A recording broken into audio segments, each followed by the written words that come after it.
Good afternoon, everybody. We'll get started in just about 1 to 2 minutes.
Good afternoon, everybody.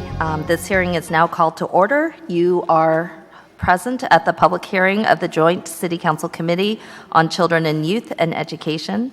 And the purpose of this public hearing is to hear testimony on resolution number 160089, of which copies are at the front desk.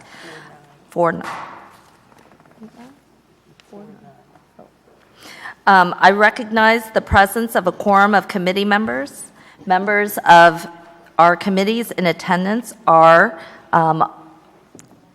Councilwoman Jannie Blackwell, who is the chair of the Education Committee, Councilwoman Blondell Reynolds Brown, who is vice chair of both the Children and Youth Committee and the Education Committee, and Council members Kenyatta Johnson, Councilman David O, and Councilwoman Cherelle Parker. Also joining us in the audience is Councilman Al Tobenberger. Thank you very much. And I'd like to open the floor to Councilwoman Blackwell as chair of the Education Committee to ask if you have any opening remarks. And then make sure the clerk reads the title. Thank you. We are very happy to be here in this joint hearing. We're happy to say that the Children and Youth Committee, led by Councilwoman Gym, really did the work, prepared the legislation, and we're happy to support her to have discussions on these important issues. Now we have many education hearings coming. Thank you all for giving us information. It'll make it easier as we move along. So we look forward to an exciting afternoon and one where we learn a lot of information as we move forward to try to help our students and the school district. Thank you. Thank you very much, Councilwoman Blackwell. My name is Helen Gym. I am the chair of the Council on Children and Youth. This is a brand new committee formed by City Council this year and is meant to embrace a large portion of how we look at the experiences of children and youth, of which their experience in school is a primary issue. We understand that the School District of Philadelphia has endured years and years of budget cuts, and primarily in the last 5 years has endured a sharp and drastic reduction of both its funding that has had a significant impact on its services and resources in schools. That is not new information. However, for the purposes of this hearing, what we're trying to understand is the district's priorities and vision as we move forward. After years of budget cuts, we do need to have a path to move forward, and what the district's priorities are going to be, how they match up with student needs, is going to be a major issue for City Council to understand as we seek to work to raise the funding that will make a true difference in how children and youth experience schools today. It matters a lot to have all of you who are here in the audience today to fill out the information given back to us particularly about the needs of young people as you see them within your communities or in the experiences that you have. And sometimes anecdotal and independent personal experiences can give us indications about larger trends that are impacting within the school system, and we need to be able to bring those both together. So we're honored to have you here. I would like to ask if any of my fellow council members would like to make any additional remarks before we get started. Seeing none, I would like to ask the clerk to now read the title of the resolution, and Councilwoman Blackwell made note that the resolution number is actually 160049. Resolution 160049, a resolution authorizing the Committee on Children and Youth and the Committee on Education to conduct hearings concerning the impact of 5 years of reduced state funding on safety, essential services, and academic outcomes in the Philadelphia schools and on vulnerable student populations. The clerk will now please call the first witness to testify on the resolution. Our first witness is Ferna Jimenez, Acting Chair of the School Reform Commission. Is Commissioner Jimenez here? Okay, we'll go to the next witness. Our next witness is Karen Lynch, Chief of Student Services. Welcome, Dr. Lynch. Good afternoon. I bring greetings from the School District of Philadelphia and our apologies for our acting chair who could not be with us this afternoon as much as she very much wanted to. Okay. Good morning, good afternoon, and could you state your name for the record and then proceed with your testimony? Absolutely. Good afternoon. My name is Karen Lynch. I am the Chief of Student Support Services with the School District of Philadelphia, and in that capacity, I am responsible for the services that support the academic achievement and academic learning of students who attend schools all across the city. Good afternoon, members of the council. It is my great pleasure to be here with you today, and in fact, to be the first individual to testify before this new committee.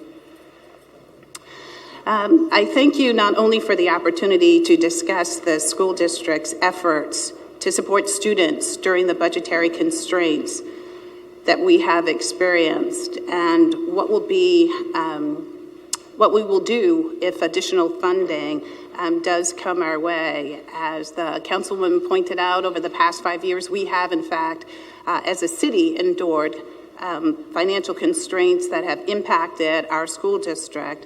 We are grateful for the additional dollars that have come to us from the City Council and from the City of Philadelphia.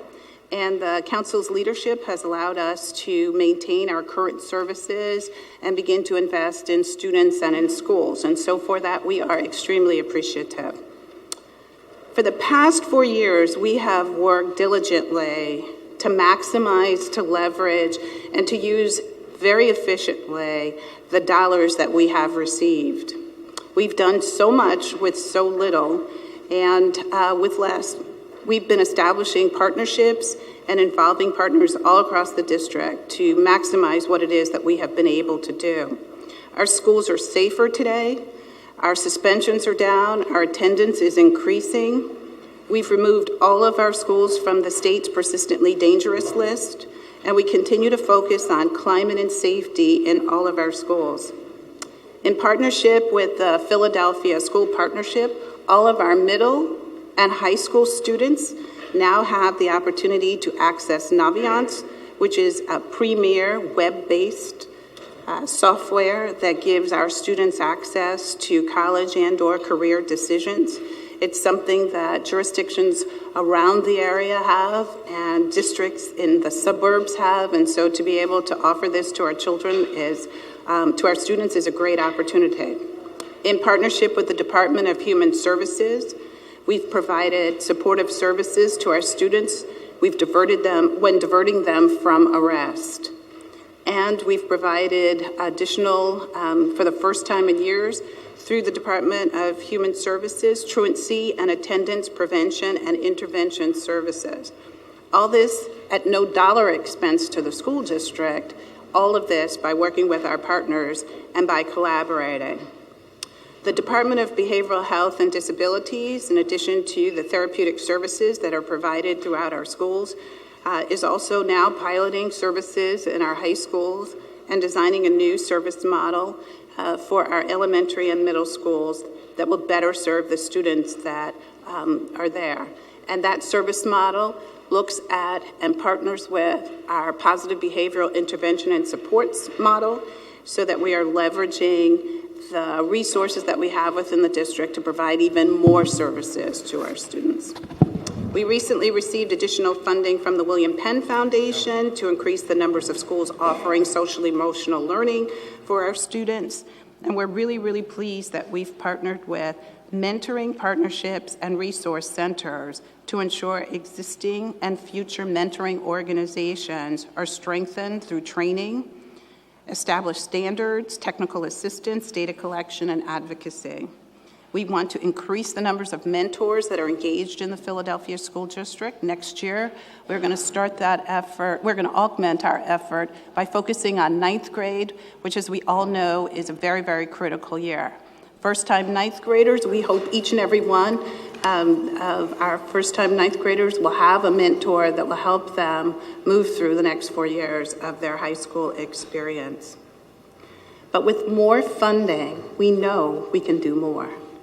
And as additional funding comes to the district, we know that our schools can create even greater schools, more great schools, close to where children live.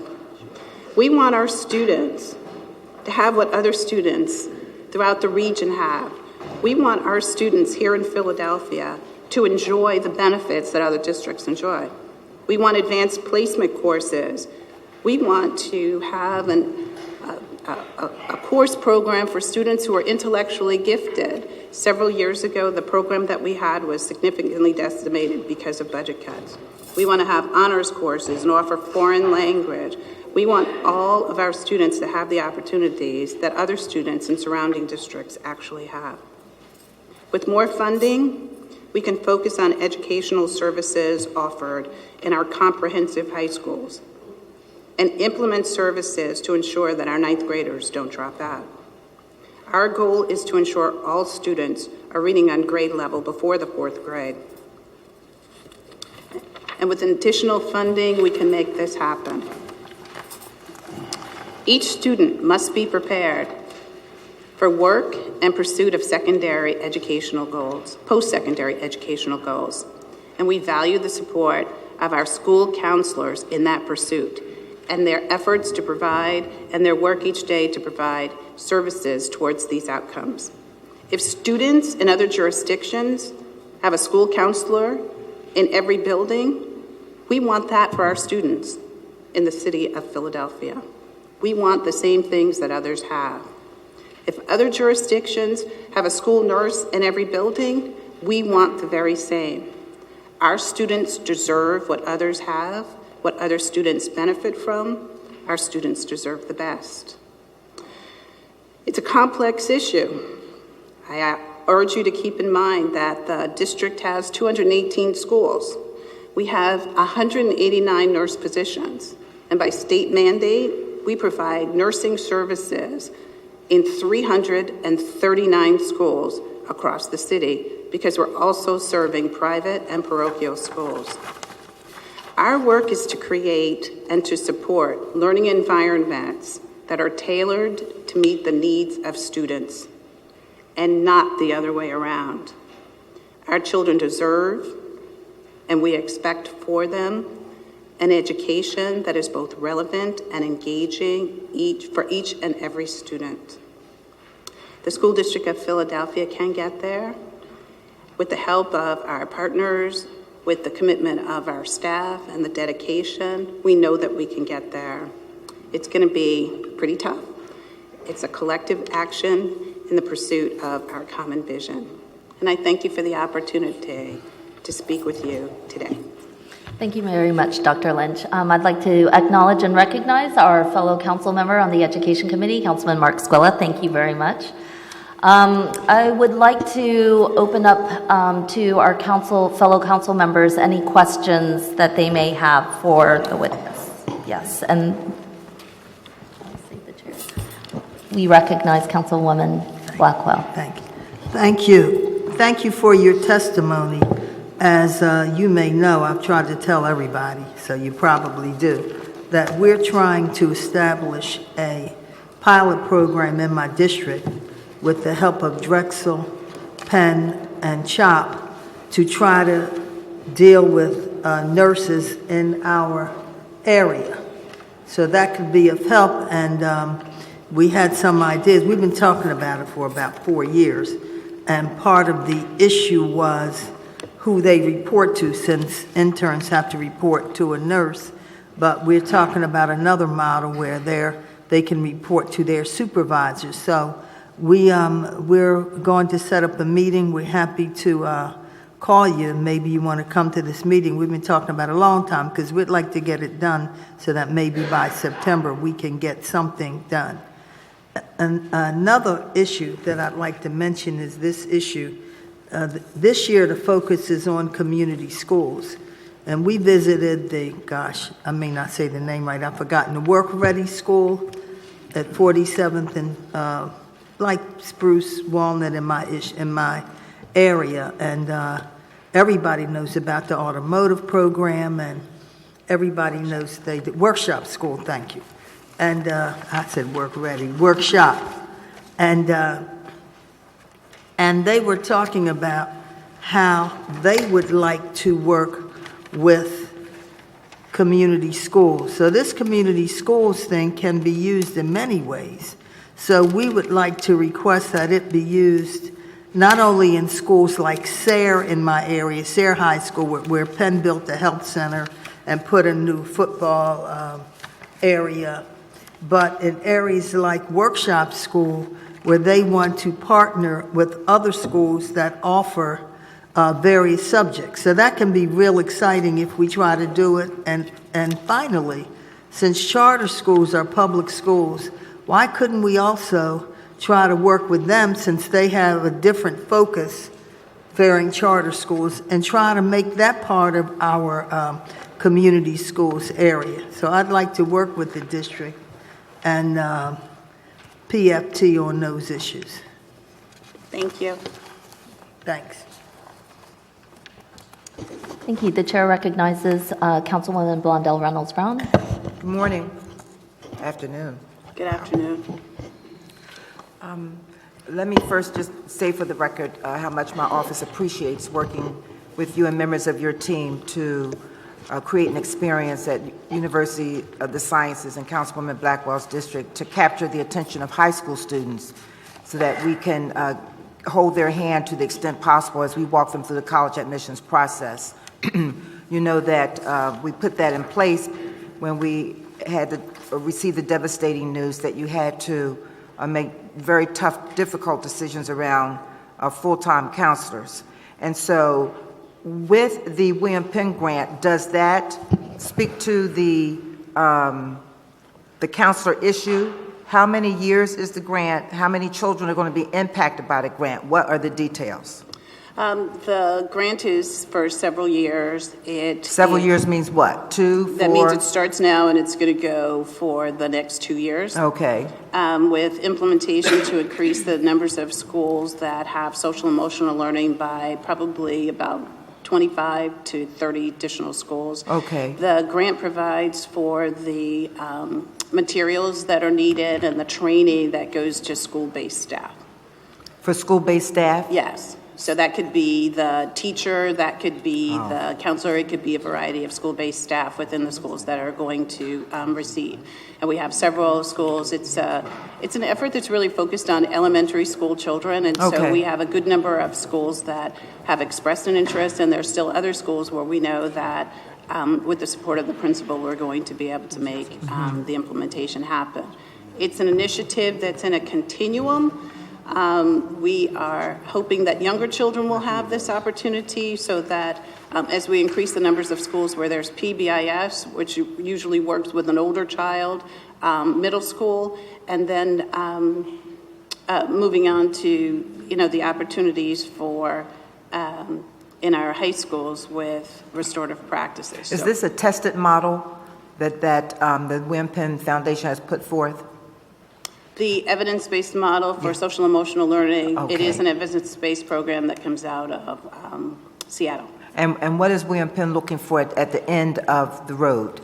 What's their expectation? The expectation is that more schools will implement with fidelity social emotional learning, the evidence-based program, and that we will see increased outcomes for behavioral health, a reduction in behavioral incidents and referrals to RTII. So then there's a direct link with the Office of Special, the Department of the office serving young people with special disabilities? That would be, so it's not necessarily for children that have disabilities, it's for all children that are Okay. within the schoolhouse. It's to help them with their ability to self-soothe, engage in appropriate interactions with other students. It helps them to recognize ways to communicate and engage effectively. It helps them to deal with their anger and their frustration and to find solutions. Couple of more questions. How are those schools identified? You say it's being rolled out over X period of time. So how do the lucky schools end up being in that group of 25 to benefit from this grant? One of the commitments that we're making moving into the next year is to focus our effort on our turnaround and our low-performing schools, and so it will be to those schools that we are focusing this service and the implementation of this service. So I would suspect, I certainly will not speak for my district council colleagues, but I am sure they will want to know by councilmatic district what schools are going to be positively impacted by the grant. Absolutely. All right. So lastly, just give us some update on how you're managing the circumstance of 49 schools not having full-time counselors. In the schools that do not have full-time counselors, there is, I mean, admittedly, there's a challenge. We have counseling services that are part-time in those schools. That means that there are counselors that are sharing and distributing their responsibilities across several schools. It means that people who may have been in the schools several years ago, who are not there today, are not there to pitch in to do that work. So it has been a challenge. So with the sadness around high school counselors, is there evidence that the number of young people going on to college, have you seen a direct correlation between fewer high school counselors and fewer young people pursuing higher ed? I have not seen that correlation, no. Is anyone following those trends? We are looking at the numbers of students that are going to college. I don't know that we have seen a decrease. I don't think that we have seen a decrease, but on that we collect lots of data and we can look at the data that we have and see whether or not there is that correlation. We'll be interested in that come budget time. Let me thank your office again for working hand in glove with my office and the Mayor's Office of Education to capture the attention of young people who may be thinking about the college experience. Thank you so much. Thank you very much. Thank you Madam very Chair. much. The chair recognizes Councilman David O. and then Councilwoman Parker. Thank you very much, Chairwoman. Good afternoon. I will have a number of questions. Some of them I know you cannot really answer, but I'm going to ask you anyway because I was expecting a representative of the SRC, Farah Jimenez, to be here. So if you can't answer it, that'll be fine. We'll just note it for the record, and when we see her, we'll ask her some questions. Okay, thank you. So the SRC is a creation of state act in which the governor gets 3 appointments and the mayor gets 2 appointments of 5-member body. Politically appointed, they need no qualifications of any particular nature. They don't have to have an education background, a management background, a finance background to be on this SRC board. And they were put in as a temporary measure when there was a takeover of the school district to satisfy Harrisburg that there was a watchdog to make sure the money Harrisburg was sending would be not misused and provided to finance a quality education in Philadelphia. Does that sound right to you? That sounds reasonable to me. Okay. We now have 3 members appointed by the governor and 2 from the last mayor, not this mayor, and their job primarily, I would think, would be to reform the school district, hence School Reform Commission, to the satisfaction of the governor in Harrisburg, the Senate, the House of Representatives, and the mayor of Philadelphia, so that a plan would be acceptable to all as to how will we increase the quality of education in a sustainable manner and ensure that the schools are adequately funded and that those underfunded schools throughout our neighborhoods have a plan of being upgraded to the same level as the best public schools in Philadelphia. That's what I think they should be doing. Do you think that's reasonable?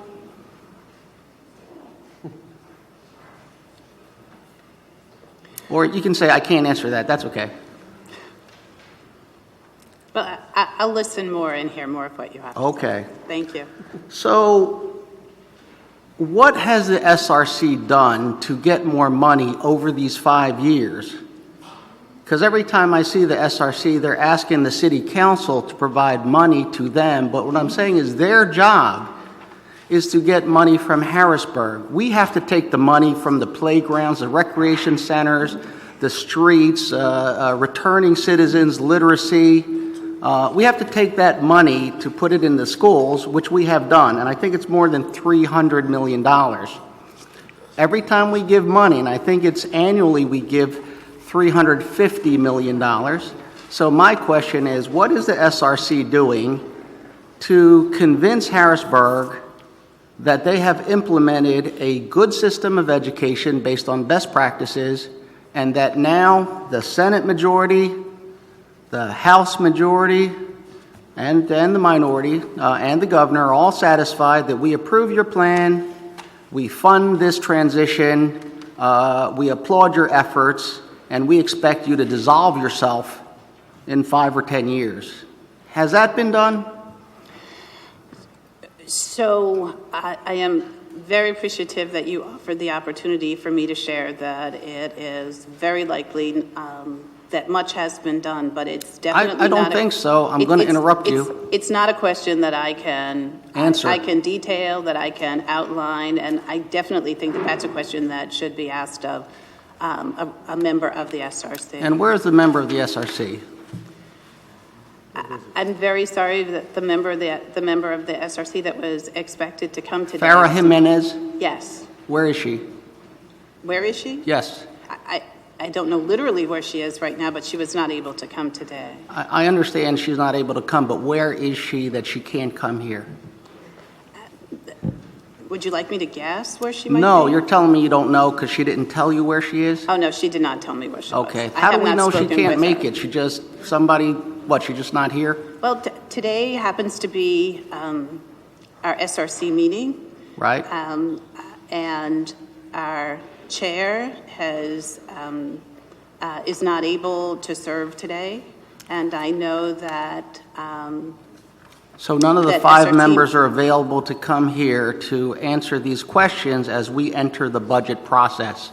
well, what I was going to say is that I know that Ms. Jimenez is serving as the chair today, and so because today is in fact an SRC meeting, these dates, I mean, the hearing and the SRC meeting this evening happen to fall on the same day. So I know she's serving in that capacity today. I understand the meeting is this evening. The meeting is this evening, but throughout the day we have executive Did session. she send notice to the chair of these committees that she's not available? Did she offer someone else to be here in her stead?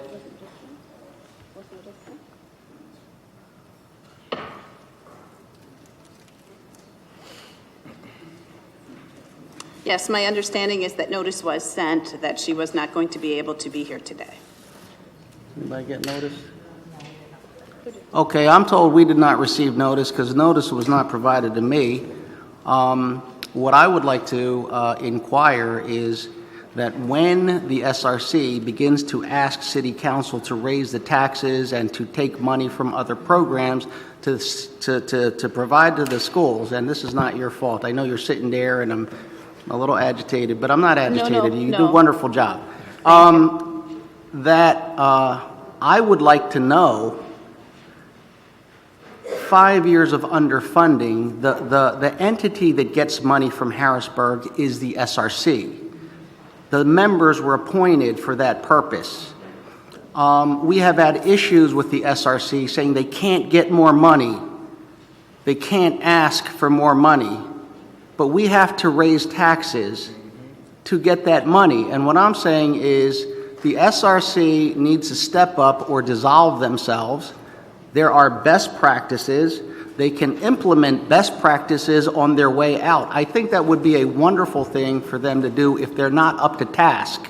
In other words, get the money, put in a plan, talk to the Senate Majority Leader, the House Speaker of the House, the Senate, the House, Majority Leader, the Governor, get their approval.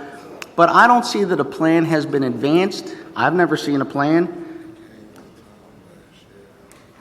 We are now in a crisis situation as a result of the recent judicial decision on charter schools not being capped.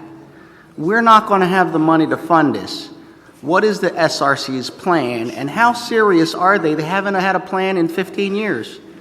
And they're coming here again, I know, to ask for some more money. My thing is, I need to know what they're doing to get money. And it's not just like knocking on the door. They have to have a transition plan, they have to have data, they have to have all that stuff. So here's another question. Well, to your initial question, you're moving on to a new question? Can you answer that question? Well, the one thing I can assure you is that I will take the message back, and I will deliver the message as you have indicated, and I took notes so that I can be as accurate as possible. Thank you. I will ask the chair to recess, if she would be so kind, to the two chairs to recess. I'm sure they were going to anyway, and then we'll invite Ms. Jimenez or whomever back here to answer the questions. But it's not up to me. I don't want to overstep my bounds, chairwomen. But, I think eventually we're going to run into them when they come here to ask for funding. So, I just like to make sure they did their job before they put this on our shoulders. Inequity in the school. I love Mass Charter School. 3D printers, iPads, high-tech, everything. And it stands as an example of a public school. And then I look at every other public school that doesn't have a 3D printer, doesn't have computers, doesn't have iPads, and in a democratic process, every school should be somewhat equal. And I understand, hey, listen, that's true. Everybody believes it. You can't have these differences. I'm going to preach to the choir. You can't have these differences based on neighborhood. You can't have it that way. The SRC has to have a plan of not deteriorating good schools to try to feed poor schools, but to maintain the level of good schools and show us a plan of how these poor schools with no art, no music, no sports, how they get funded in a way that will raise them to the level of our best schools, our best public schools. Is there a plan? I would say no, but I'm asking, maybe there is. I can share with you that what you describe as an inequity is in fact, and that it is in fact, when the superintendent says a quality school close to where each child lives, that's what he's speaking to. He's speaking to ending the inequity that exists across the district.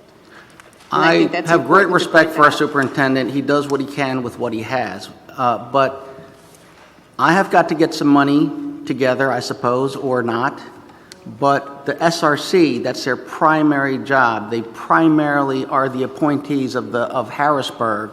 They have to convince those legislators from Lackawanna County, Cambria County, and Western PA why they should fund Philadelphia schools, why it's going to be better, why the quality of education, what it means for their voters that they have added funds to Philadelphia because the Philadelphia school system is fixed, on its way to being fixed, and will be a great economic engine for the rest of the state. And there has to be a plan. There has to be a written plan with documentation and other things. I don't know what the SRC does all day long, if not that. That's the primary thing they should do. Dr. Height and the administrators, they run the schools. The SRC does that. That's what they do. And I've not seen one. I hope I do. Thank you very much. Thank you. Thank you very much, Councilman O. I would like to assure my colleague that the hearing is open. It will be recessed at the end of this, and we will bring back our SRC commissioners and make sure that we answer some of the questions. The chair would like to recognize Councilwoman Parker. Thank you, Madam Chair, and let me say welcome to Ms. Lynch. And I do have to state for the record, because you know I'm not fair weather, right?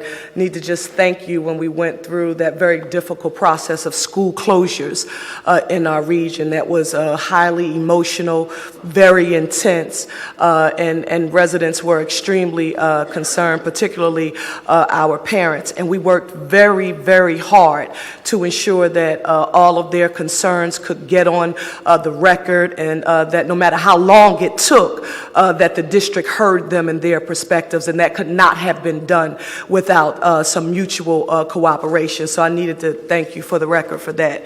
I want to go and focus my questions, and there'll only be two, on the very specific impact that the 5 years of reduced state funding have had on the issue of public safety in the district. So we just had a meeting about 2 weeks ago in my area with parents at Edmonds, along with the McCleskey Elementary School.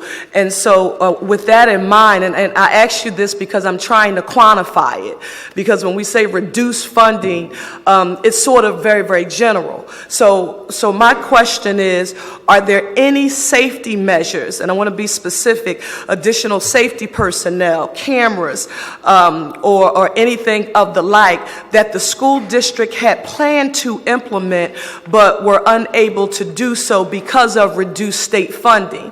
Because if we are able to sort of answer that question in a very quantifiable manner, we know that X amount of dollars would have resulted in X more of safety personnel, X more number of cameras. Do we have any estimates from that perspective? I am not prepared. Oh, well, first and foremost, thank you for your very positive comments, and also the opportunity to congratulate you publicly on the results and your joining the City Council, so congratulations. I do not have specific information on the dollars for that would cost for cameras or for specific safety personnel. What I can share with you is that over the last year, we have in fact had the opportunity to increase climate support within our schools with the creation of a career series of positions, which include climate managers, climate specialists, and climate coordinators. The limited funding that we have been able to probably create across the entire district about 20 of these positions, which is not a lot at all. The positions have there are 3 different salary schedule levels, and we can provide that information to the City Council, and we can provide the additional information about what the cost of X number of positions for Y number of slots. Many of our schools would like to have this position. It helps with safety. It supports the climate manager. It's not a uniformed position. It's a position that actually becomes very much involved with engaging students, establishing rules and responsibilities, enforcing rules and expectations across the school district. Okay, so let me just ask for the record if we could forward this information to Chairwoman Blackwell and Chairwoman Gym, because they were very specific in asking their questions of me when they wanted to know how could they get specific additional safety personnel, particularly within the Leeds area, right? And so Leeds, and you know its proximity to McCleskey and then to Edmonds. And so what I would like to be able to tell them is that in a more perfect world, the number of personnel working in the area of public safety who would be here would be 1 or 2 additional people, and the amount of money that this would cost would be X. And from that perspective, they can quantify this lack of state funding and its impact on public safety. Absolutely. The next question is in regards to school district teachers and staff. Have they had to forego any public, any safety sort of training due to budget constraints. And now I'm talking about from the professional development perspective. Would there have been any additional training regarding behavioral health? For example, that teachers along with as other staff members would have been able to undergo had funding over the 5 years been at another level? Yes. That funding would include, the professional development would include behavioral health, crisis response. It would include CREAT training. These are things that we have been able to do for some teachers, but where there is for many teachers, but we have had to do that on a case-by-case ad hoc because of the training time that is not paid for. So from that perspective, I would say yes. Let me ask you this, because you've had to do it on a case-by-case basis, are you familiar with any particular incidents that you think that if any sort of a better prepared or understanding of a particular response in the midst of a crisis associated with behavioral health, that we would have been able to implement beforehand any sort of actions to help prevent anything from occurring? I guess, and where I'm going with this is that, sort of an ounce of prevention, right, is worth more than a pound of cure. Are there any particular incidents that you can identify or recall in which this issue would have been extremely important? I can't recall any particular incidents, but I can share that the more that you can do up front, just as you say, an ounce of prevention, the more that you can do before something happens, the better. Okay, my final question is, and I don't know whether or not this has occurred. I briefly heard Dr. Haidt this morning on WURD, a radio station, talking about the recent Supreme Court ruling. And my question and I know it just occurred in sort of legal departments everywhere, sort of going line by line to figure out its impact on the district. But let me ask you, have any preliminary estimates regarding the fiscal impact of the decision on the school district of Philadelphia? Have we any preliminary estimates that you can share with us today, sort of any cost-benefit analysis associated with the ruling?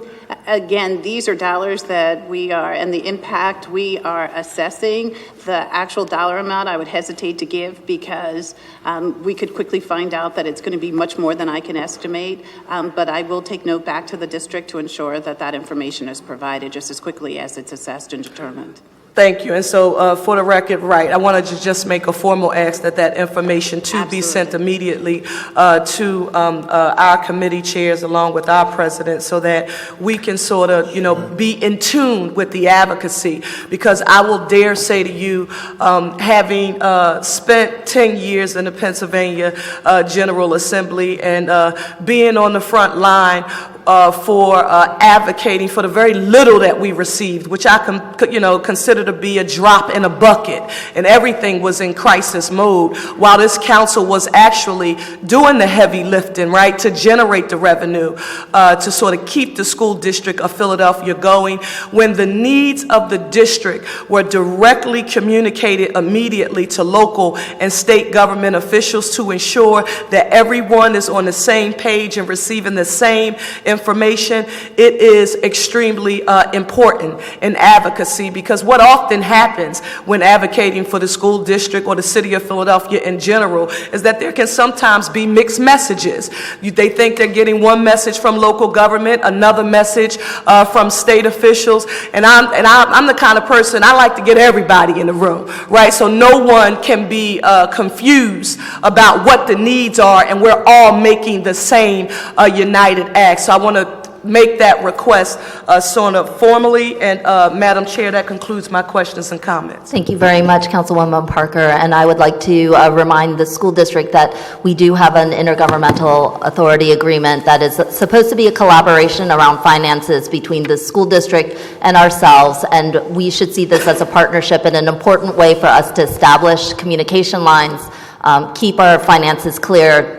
We're obviously all extremely supportive of the school district, but we need clarity. And many people on council have been frustrated about a definite lack of clarity. The chair would like to recognize Councilman Kenyatta Johnson. Thank you, Madam Chair. I have a brief question, and it's regarding the issue of charter school reimbursement on the state level.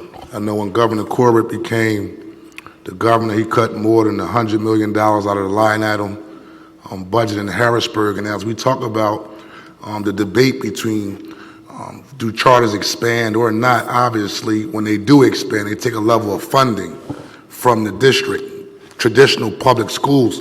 And I haven't heard, up until this point in time, a level of advocacy around reinstituting the charter school reimbursement, not even only on the city level, but also even on the state level, as well as addressing the issue of the educational formula.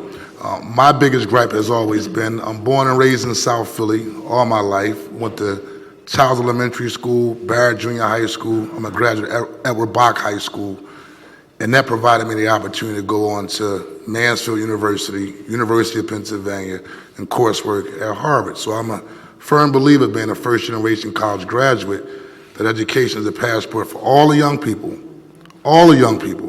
who live in poor neighborhoods throughout the city of Philadelphia to go on and do great things. What is the actual strategy? And, you know, it's unfortunate that we don't have a representative from the SRC representing the state to actually inform members of this body who, again, consistently do the heavy lift year after year, because right now we're embarking upon a two-tiered system. And with that court ruling yesterday will exemplify in the future, depending on how the details are worked out, you're going to have a system that's totally on this side and a system solely on the opposite side of haves and haves not. And then we continue to have this same debate year and year. So what is the district's strategy and level of advocacy? Because it's been pretty quiet. I know our governor, he's battling the Republicans and he's putting forth budgets and so forth, and so things are in limbo. But I think, you know, because for me this comes down to dollars and cents, and also the equal distribution of resources. Like those students that attend the schools in South Philadelphia, and I'm gonna be real frank on this statement, deserves the same type of resources and support as the students that go to school in the Northeast. And I've gone to school and lived in Philadelphia all my life. No one is going to come and tell me that there's a difference. I just did a presentation at a school for the Department of Correctional officers up in the Northeast, and their auditorium was immaculate. I mean, state-of-the-art sound system, speakers hanging from the ceiling. That's not South Philadelphia High School. And so for me, it's a dollars and cents conversation when you talk about nurses, when you talk about counseling. So I want to know, on the district side and the SRC, similar to what Councilman David O talked about, where's that level of strategy to talk about the reimbursement of charter schools so we can kind of at least balance or alleviate the bleeding that happens to our public schools when we open up charter schools, as well as the fair funding formula that needs to be implemented across the board. And I think the former governor did put a commission together that had some recommendations regarding a fair funding formula. But right now, I just hear we're going to be coming back to council. We need additional funding. And so I'm looking for that check and balance. So if you can answer, or I want to at least make sure that those comments are stated for the record, so when you do go back and talk to your team, they'll know how to be prepared, at least for Kenyatta Johnson, when they come back in front of council. I will ensure we're prepared. All right. My turn. Thank you very much. I have a question of clarification on your testimony, and then I have a couple of questions. I just want to assure and thank the audience for your patience as we go through this. Dr. Lynch, you said in your testimony that you would be hopeful that you want to provide gifted services and foreign languages in our schools. Are those not being provided? It is. They are provided. More would be an opportunity. Various languages would be an opportunity. For example, at our international school, Bodine, we are able to provide 2 languages. Is that unusual? For an international school, it would be. Mm-hmm. The opportunity to be able to provide additional languages to students who are interested in moving into the world of international affairs, it would be ideal. And how about gifted education? Is that provided in every school? Gifted education with fidelity, the way that our children deserve. There's an opportunity to definitely improve, which is why I included it in my statement. Is your answer then no, it's not being provided in every school? My answer would be that it is not provided in every school the way that the regulations for the state indicate that it should be provided, and it's not provided in every school to the extent that the district would like to provide it. So it's my understanding that according to the Pennsylvania State Code, it mandates that every school district provide gifted education to every child at every school, and that every high school student have 2 languages afforded to them, and at least one of those languages being offered in a 4-year sequence. Is the School District of Philadelphia in violation of the state code? There are opportunities for the school district to provide gifted services with greater fidelity across the school district. There is, to my knowledge, 2 languages that are taught in every high school. I am not certain that the state code says 4 years. My understanding was that it said a 2-year sequence. One language has to be provided in a 4-year sequence, but 2 languages must be offered at every high school. 2 languages at every high school. I thought it was a 2-year sequence, not 1 at a 4-year sequence. At least one must be at a 4-year sequence. I can check that and get back to you.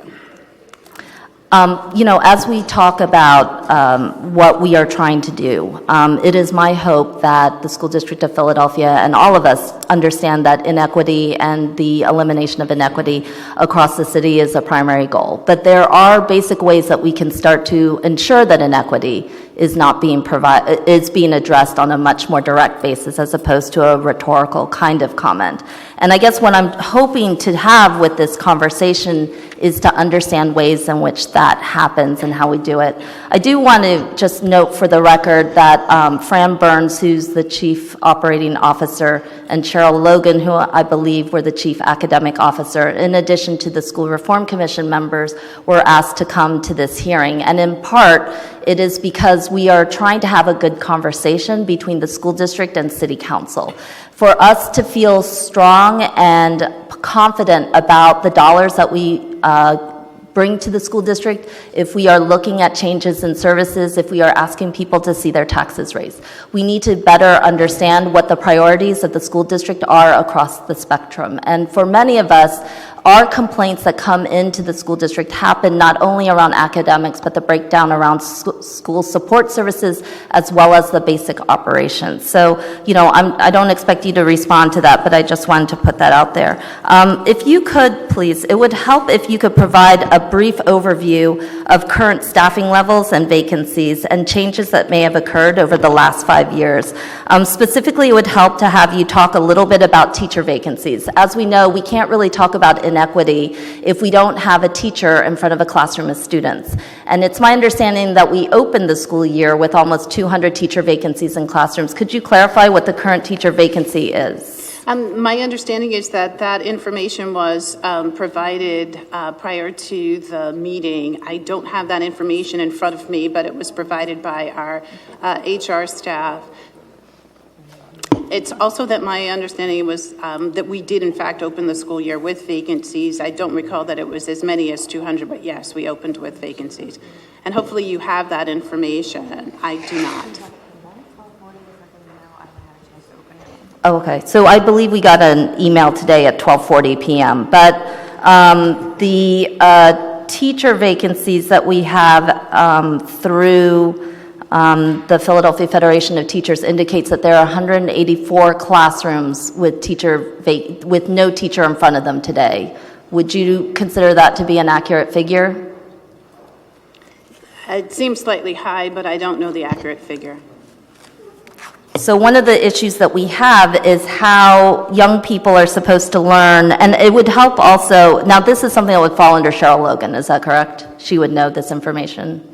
This would be something that would probably come from our talent office. And academics, if you're asking questions about academic support or the actual activities within the classroom involving a teacher, yes, in fact, Cherelle Logan would probably be helpful with that conversation as well. Okay. I would hope that the issue of teacher vacancies isn't an HR issue. I would think that it would be an issue of extreme alarm to the academic nature of children. Well, I would share with you that the issue of teacher vacancy is an issue that is of great concern to everyone that serves on the superintendent's cabinet. It's a great concern of all of us. It's a great concern. And it's a concern that we look at with urgency. Okay.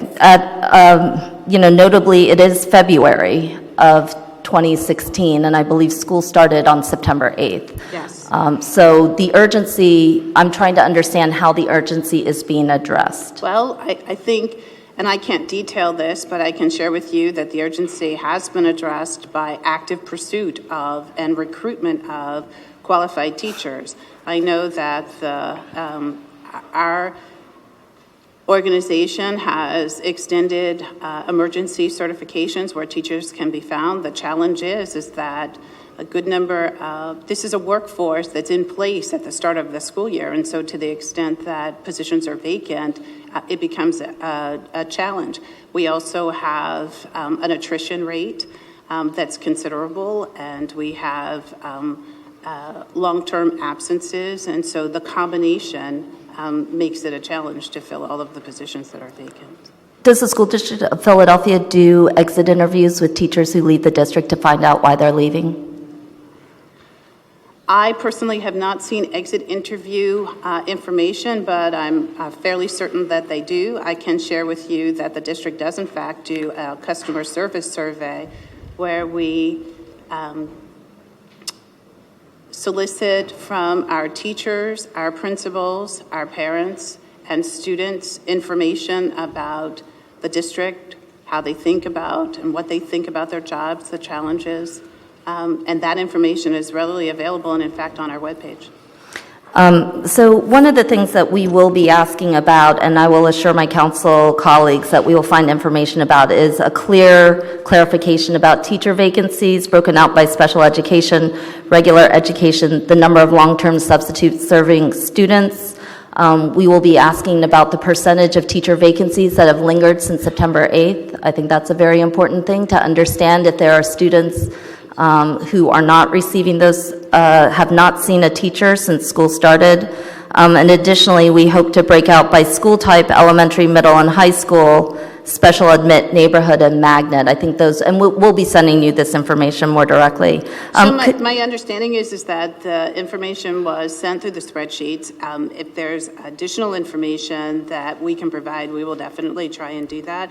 It was just shared with me that the numbers of vacancies that we have in regular education is 124 and in special education 49. In special ed, what? So that brings the total to 173. So roughly 173 times 30 is 5,200 children who do not have a teacher in front of them on a regular daily basis. I just wanted to make that, I guess we can adjust that a little bit for the special education numbers, but to me, that is a very serious concern. Not something that I think that this council will let go of and hold the district accountable to. Every child deserves a teacher in front of them on September 8th. Not only do I think they deserve it, it actually mandates it. So to the extent that this is not happening on any basis, this is going to be a major cause of priorities. I would assume, if I could speak on behalf of our council, that that is a top priority. We can't even start to talk about education if a child doesn't have a teacher in front of them. The substitute teacher fill rate, could you talk a little bit about what is happening with the current fill rate on substitute teachers? And the year-to-date, the number of prep periods that have been lost by teachers for covering. This is, to my understanding, at some point, the School District of Philadelphia must reimburse teachers for a certain percentage of prep periods that are covered, and that this is an additional financial burden that the school district incurs. Is that correct? Yes, and this is information, additional information on this topic I will have to make certain is sent to you because I don't have that information with me right now. We'll be following up on that one. Thank you. How many students in the School District of Philadelphia currently have access to art and music on a weekly basis? I don't have that number either. Is that considered a top priority? Art and music? Yes. And can you say with assurance that the majority of students in the school district receive arts and music on a weekly basis?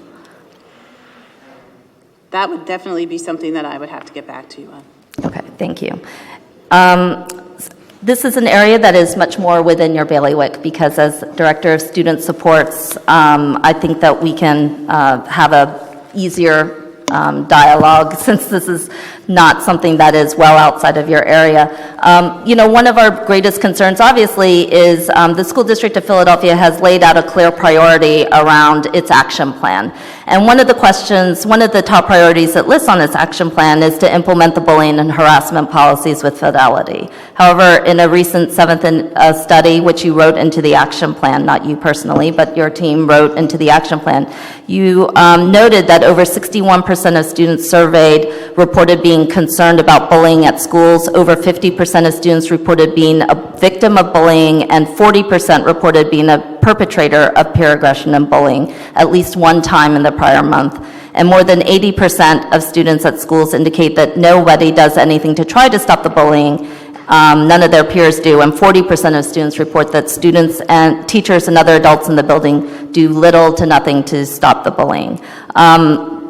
Obviously, since that was written into the action plan as a notable, who actually is responsible for handling bullying and harassment in schools? So I'm not certain. Can you say again where those figures came from because they're not familiar to me, and I think probably a better source or an additional source of information about bullying and harassment would be, I think the last time that I testified before the City Council, I shared the results of our survey that we conduct, the one that I just mentioned, that surveys teachers, it surveys students, it surveys parents.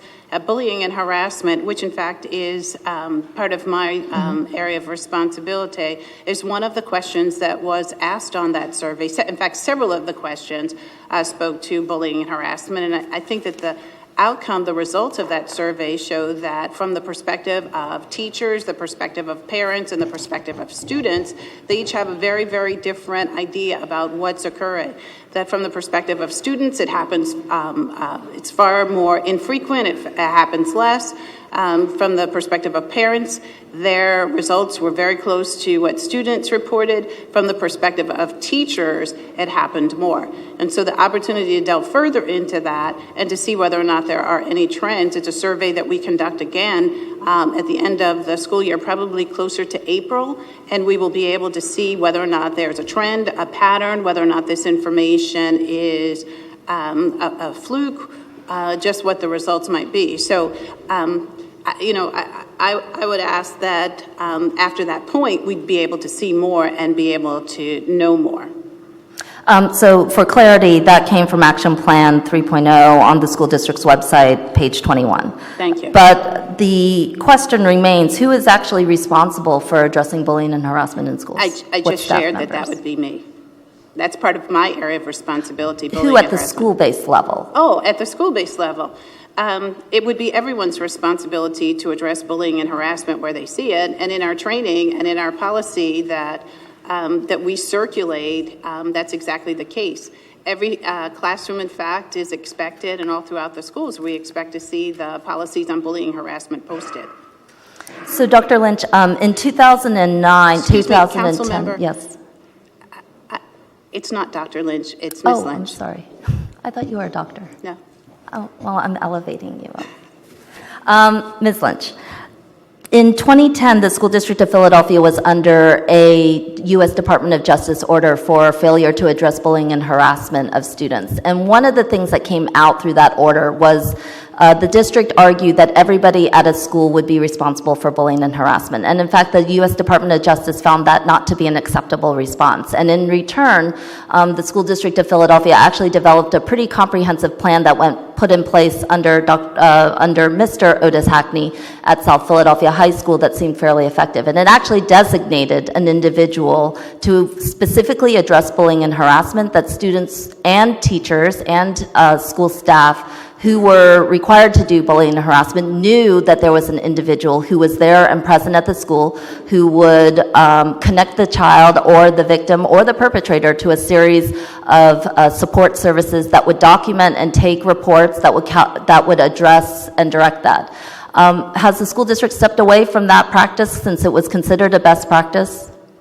I would say that across the school district, the benefit that we've had over time is that more people have become involved in this effort, more people are familiar.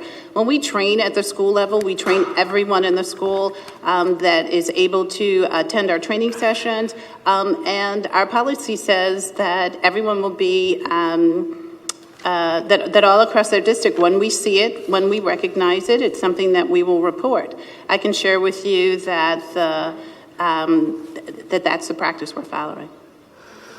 So this is again another question because it sounds like there might be confusion about, from a school-based perspective, how a student at a school or an individual teacher at a school would know who specifically to go to.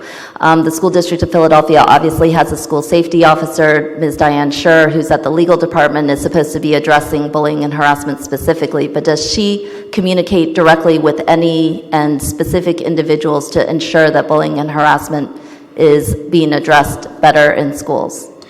Diane Schur retired several months ago, and her position is currently recruiting. We're recruiting to fill that opportunity, and so as soon as that opportunity is filled. In her absence, we have behavioral health staff, or I guess post her retirement, we have behavioral health staff who've been serving in that capacity. How does anybody at a school know who to contact? I think everyone in the school has known, they've been given the number that Diane had, and we are keeping track. The calls come to my office if schools have issues. Okay, thank you very much. A couple more questions, and then I will just double check it to see if any of our other council colleagues have additional follow-up questions. So a couple of questions has been, the school district came before us a couple of weeks ago to talk about, or actually this was in December, to talk about its work around trauma-informed care. And one of the questions that came forward was, although we understand that people are being trained in it and that kind of thing, that there again needs to be a central person who addresses this. And one of them has been a question about the issue of school counselors and the lack of school counselors, the lack of schools without full-time counselors, number one, and the ratio of student to counselors that is a very serious concern. The American School Counselor Association recommends a ratio of approximately 1 to 250 1 to 250 students per counselor. We know very well that there are a number of schools without full-time counselors. I don't know if you have that, but the PFT provides us with indications that there are at least 49 schools without full-time counselors, and that there are a number of schools in which the ratio of 1 to 250 is nowhere near that at the majority of our schools. What is the priority around reinvesting around the school counselors? Obviously, the state Supreme Court makes it very clear that the School District of Philadelphia should abide by the contract, and the union contract states very clearly that every school will have a full-time counselor. Is it the district's priority to abide by that, and how much would that cost? The information that was provided earlier speaks to the numbers of schools. I believe the number is in fact 49, so I agree with that number. number of schools that are sharing a school counselor. The cost of a school counselor is roughly 140, 150. And so I'd have to provide that exact number, but to provide services in the additional 40, I would multiply the additional 49, I'd divide that by 2 and multiply it to determine how many additional and how much that cost might be. And I can provide you with the average dollar amount for a starting salary for a school counselor. I think in the Supreme Court brief to, on behalf of the school district, they wrote that it would be roughly $3.7 million. Does that sound about right? I would not commit to that number because I'm not certain. But we're not talking about 10 or 20. And that number seems a little low to me. 3.7 seems low? Yeah, it does. It seems a little low. And then in terms of issues around schools without full-time nurses, so the PFT again provides indication that there are about 123 schools without full-time nurses. That's more than half. We know that in talking to principals, talking to parents, and talking to a number of support services, that this is another major area of concern, the lack of full-time nurses in schools. And I guess one of my questions is that has the school district calculated how much it would cost to restore a full-time nurse? Well, I can share with you that the cost of a full-time nurse is probably closer to 135,000. The number that you offered, what was it? 123 schools without a full-time nurse. So does that include the number of private and parochials? Because it does not. Then 123 might be a little high. I know that we're in 339 schools right now. We have 189 staff, and so that number. I mean, you can multiply 123 times 130 is what? Well, I think that is without a full-time nurse, not without a nurse at all. Okay, so there would be an adjustment for that figure. And how many would that be that they estimate would be needed?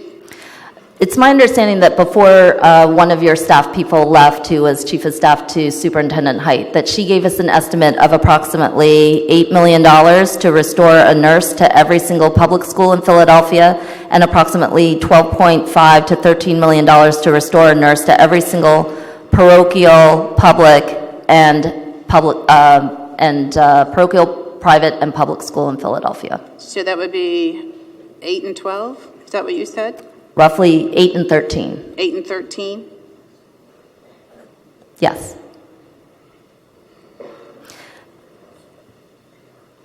So I guess part of my question is that I know that the School District of Philadelphia is asking for more money. And I guess one of the questions that we always have within City Council is, should the district continue to get money, or as we obviously it will get money from both the city and the state, if it gets additional money, where do the priorities become?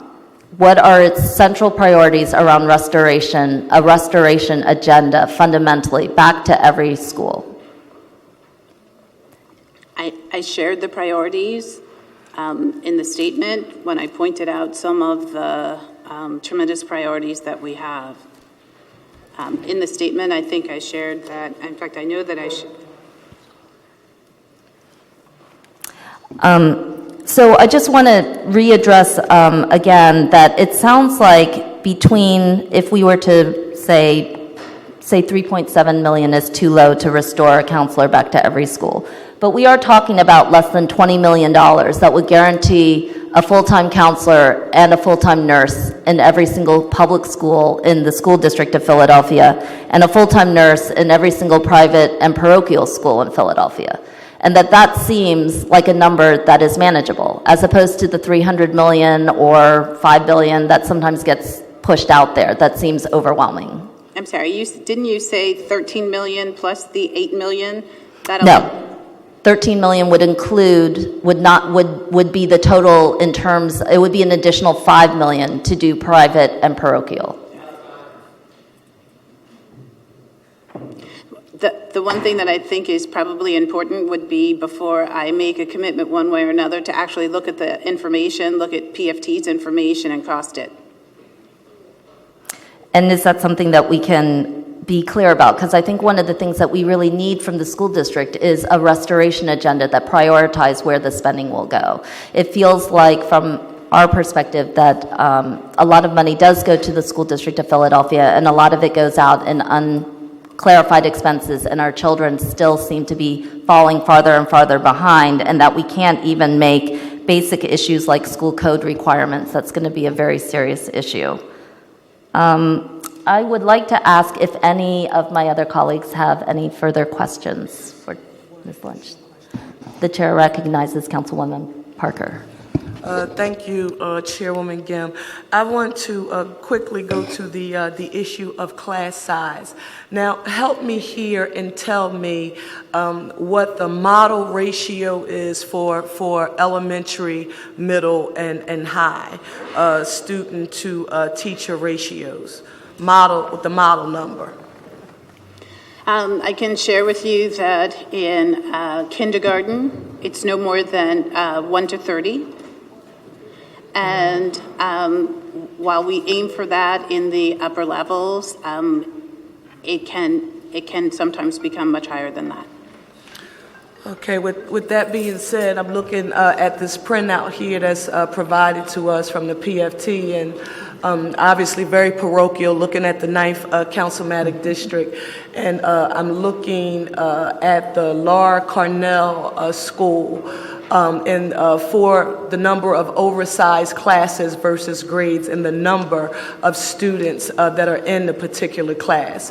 And there's a consistent number of 34, 35 students who are in a class. And I know when we talk about a fiscal crisis, there are so many asks and so many needs, but I ask that the district keep in mind that the reduction of class size remains a central issue for, you're talking about the number of teachers, this said 184 in terms of teacher vacancies here, and then you give us a number of 173, but I would dare say to you, as a former high school English teacher, that if you want to know how effective I can be in ensuring that my students are well versed and becoming proficient in the curriculum, that I can do a greater job if I had 28 to 29 students in a class, or even the 30, and it makes, we're even talking about 34, 35, and 36 students in a class. So when you come back and you forward the information, as we talked about earlier, to Chairwoman Blackwell and Gim, please focus on class size and talk about its priority in the overall structure of trying to ensure that we don't see inequality in the delivery of public education in the city of Philadelphia. Because when you go, right across the county lines, and my district borders Montgomery County, and have had the great opportunity to visit some of those schools.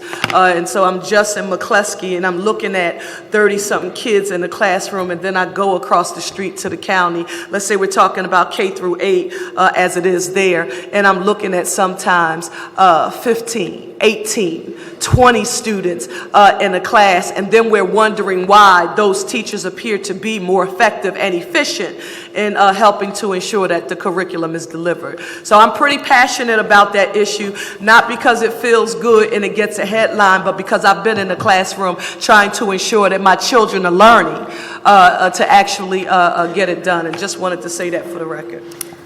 Yes, and for clarity, it's our understanding that there are currently over 200 classrooms that are beyond the contractual maximum, and while some people may say, well, 34 is only one above the contractual maximum, that is not an acceptable number, quite frankly, when parents and families are looking at walking 2 miles over and crossing any other boundary, and they can walk into a classroom of 25.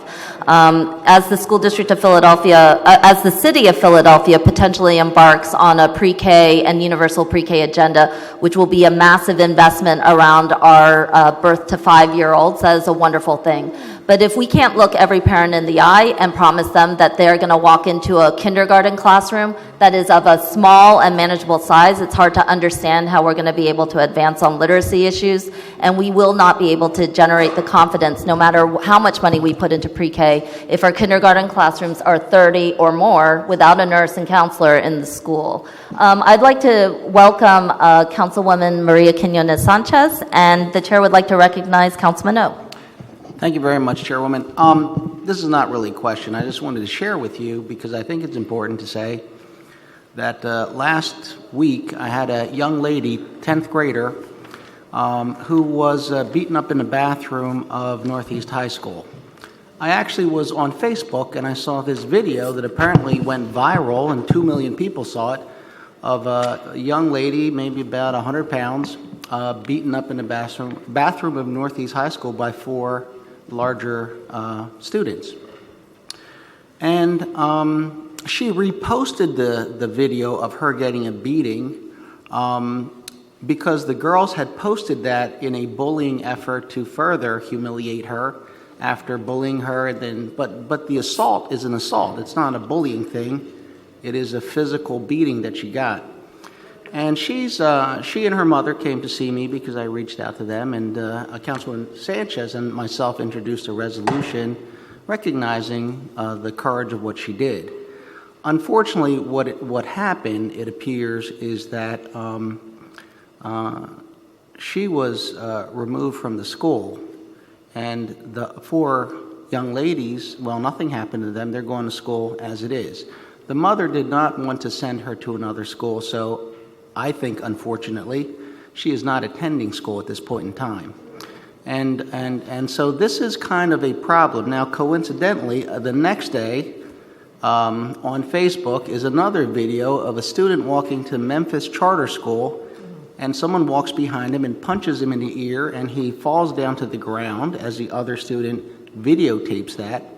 And the number of complaints of people who live in the neighborhood, whose kids go to the school, about bullying. I mean, we're talking about 2 million views, Channel 6 ABC, those type of things. Send a message to people who live in our city, whose kids are going to school or may go to school, that they may not be planning on sending their kids to our school, which means they're planning on leaving our city. And so I just want to say, because you've identified yourself as the anti-bullying person, that it is so critical that public safety and kids and their parents feeling secure that their children are safe in schools. And it spills out in many ways. I'm sure many people have dealt with this. This is a little way that I deal with it, just make a little program for her. But I'm sure, all these services that are missing and all these protocols, the school police and all that is just critically important. We want to know where's the money for all this. Okay, thank you. Thank you. The chair recognizes Councilwoman Blackwell. Thank you. And for those who complain about charter schools taking away the traditional district school dollars, this is one of the reasons they do it, because they feel their children are safe. So we're all victimized. Charter schools, because they didn't set up the way they're funded. Public schools, because parents are afraid, and everybody would like their child to go to a school in their neighborhood if they can, and if they're safe. Safety's number one. And the public school, because obviously we need those dollars. So we got a lot of issues that are not resolved, and it frustrates a lot of us who've been around here forever. It almost makes you not want to ask the questions because we don't even get responses to the questions we ask. Thank you, thank you. Thank you so much, Councilwoman Blackwell. Again, I just want to be clear that the issue of public safety and the fact that so many of our children leave our public schools because of not feeling safe, whether through bullying and harassment or because there's not a nurse on duty, is a darn low bar. And it's not an acceptable one for our children to do that. And one of the things we are trying to understand from the School District of Philadelphia is knowing that should safety of our young people be one of the major reasons why they leave the School District of Philadelphia, whether the restoration agenda can be prioritized around some of that, and that the restoration of nurses and counselors in schools might be a place to start that feels affordable, possible, and clear, and frankly equitable, because it goes across the school district. And then, just once again, just to be clear, for Councilwoman Parker and I are citing PFT data because we didn't receive the information from the school district until today at 12:40 p.m. And so therefore, no printouts were able to be provided to our fellow colleagues, but we will certainly get that out to them. And I would also ask and encourage Ms. Lynch, even though you had to bear the brunt of all of our questions and our issues, that we are trying to open up a clear and cogent dialogue and process with the School District of Philadelphia. We want to be able to assure both the public and our fellow colleagues that as we embark on a significant school investment agenda, that the school district is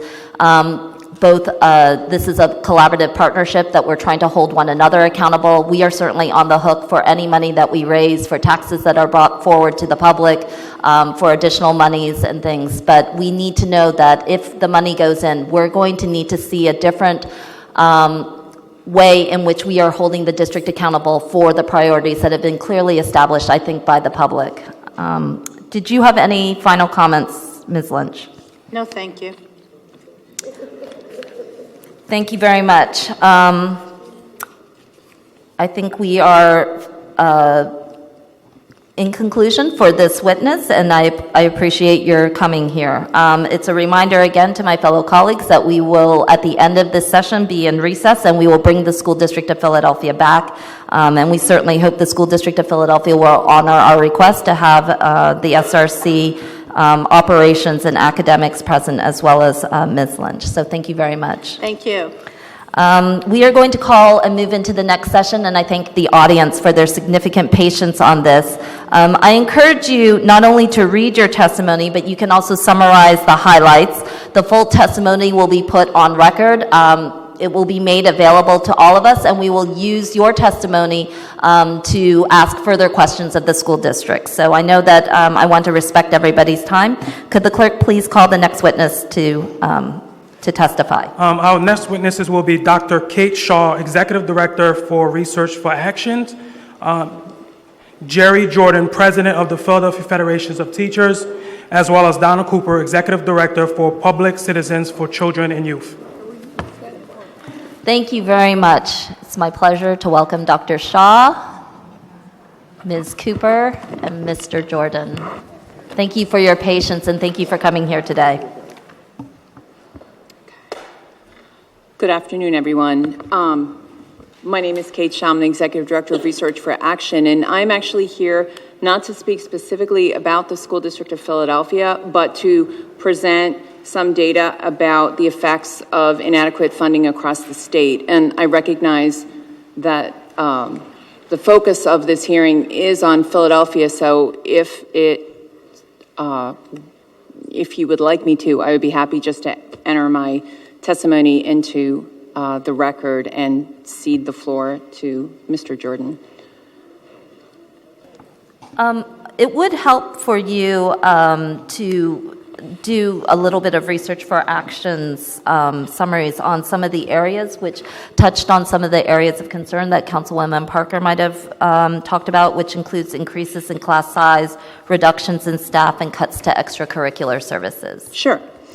For the past 2 years, my organization, which is an independent educational research organization that's been in Philadelphia for about 20 years, has lent its research expertise to the design and the administration of a statewide survey of school districts led by the Pennsylvania Association of School Administrators and the Pennsylvania Association of School Business Officials. The purpose of these surveys is to identify the effects of a lack of adequate funding on school districts across the state. So I'll just summarize some of the key findings. But I think one of the most important takeaways is that as bad as things are in Philadelphia, Philadelphia is not alone in struggling with these kinds of fiscal difficulties, and I think that's important information for folks to have. Okay. According to our surveys, nearly 3/4 of districts, about 74%, reported that at least one academic program had been cut or reduced since 2011. In fact, nearly 40% of districts reported program cuts in 2014 and 15 alone. Most typically, those things that were, the programs that were cut were summer programs. And this is particularly troubling, of course, given that extensive research has demonstrated the value of extended year out-of-school academic programs and closing achievement gaps. 57% of respondent districts statewide reported at least one round of class size increases since 2010 and 11. And in 2014-15 alone, over 100 school districts reported an increase in class size, most commonly at the elementary level. This, of course, is cause for great concern, given that research demonstrates the strong academic benefits from small class sizes in the early grades, especially for the most vulnerable of students. Across the state, we also saw significant cuts to extracurricular activities, and an overwhelming majority of districts, 93%, reported staff reductions since 2010-11. Of these, 90% of districts left positions vacant, 50% made furloughs, and 46% did both. Importantly, more than 85% of these districts reported taking these actions more than once over the past 5 years. Also, according to the Pennsylvania Department of Education, nearly 11,000 professional education positions were lost in just 3 years. Our 2014-15 survey results show that the highest poverty districts in our sample reported a loss of more than 3,200 classroom teachers over the last year. 41% of districts also reported plans for further staff reductions in 2015-16. There's also common reporting of increasingly outsourcing positions in an attempt to control for pension and healthcare related costs. Over 20% of the districts in our sample reported outsourcing employees in 2015 alone, nearly twice the number that outsourced during the previous year. Is there additional, I mean, obviously there's more data in here, but are there additional topics you want me to speak to? No, I think that we're going to hear all the panelists speak, and then we'll come back to you Great. with some very specific questions. But thank you so much, Dr. Shaw. Mr. Sure. Jordan. Okay. I'm Jerry Jordan, president of the Philadelphia Federation of Teachers. Good afternoon. I want to thank Councilwoman Gym, Councilwoman Blackwell, and the rest of City Council for holding this hearing. I would also like to commend this body for its laser-like focus on Philadelphia schools and all of your efforts to bring additional funds and resources to our school children. Sadly, due to the inability or unwillingness of the Pennsylvania General Assembly to pass a budget, all of City Council's admirable efforts aren't nearly enough to give our children the schools they deserve. This budget impasse comes on the heels of 4 years of cuts to public education, funding engineered by the Corbett administration. Thankfully, the Corbett era is over. But the legacy lives on through woefully inadequate, unhealthy, and sometimes dangerous learning conditions in our schools. Our fiscal crisis could very well get worse now that the Pennsylvania Supreme Court has effectively lifted enrollment caps from charter schools, which will drain even more resources from our school district. Philadelphia schools educate a large number of poor children with challenging backgrounds. Budget cuts have meant that we haven't had nearly enough adult support to address the needs of these students. 49 Philadelphia public schools do not have full-time counselors. This is more than a mere violation of the PFT contract, which calls for at least one full-time counselor in every school.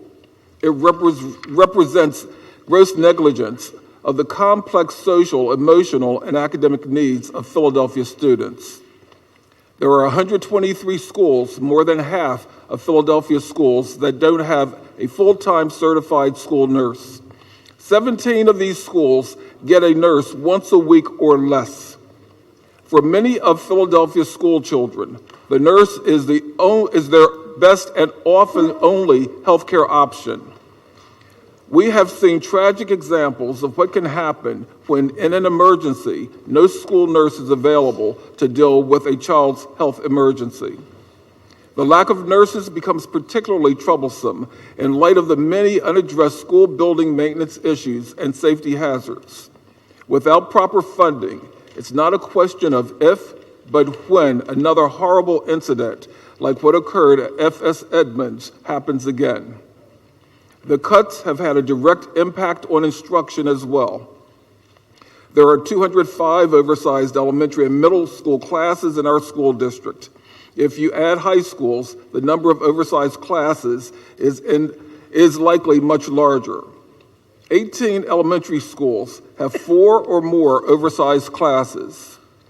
Ethan Allen, Harding Middle School, Mayfair, Ronhurst, and Farrell each have 10 or more oversized classes. As a supplement to this testimony, we've provided you with class size data by councilmatic district. The state budget crisis is certainly a key contributor to oversized classes, but the district's failure to fill long-term vacancies at the start of the school year has made this problem much worse than it should be. There are still about 185 vacancies in the district. That's twice as many as we had this time last year. Many of them have existed since the first day of school. Sharing these numbers with you reminds me of the beyond Herculean work Philadelphia's educators, members of the PFT, do every single day.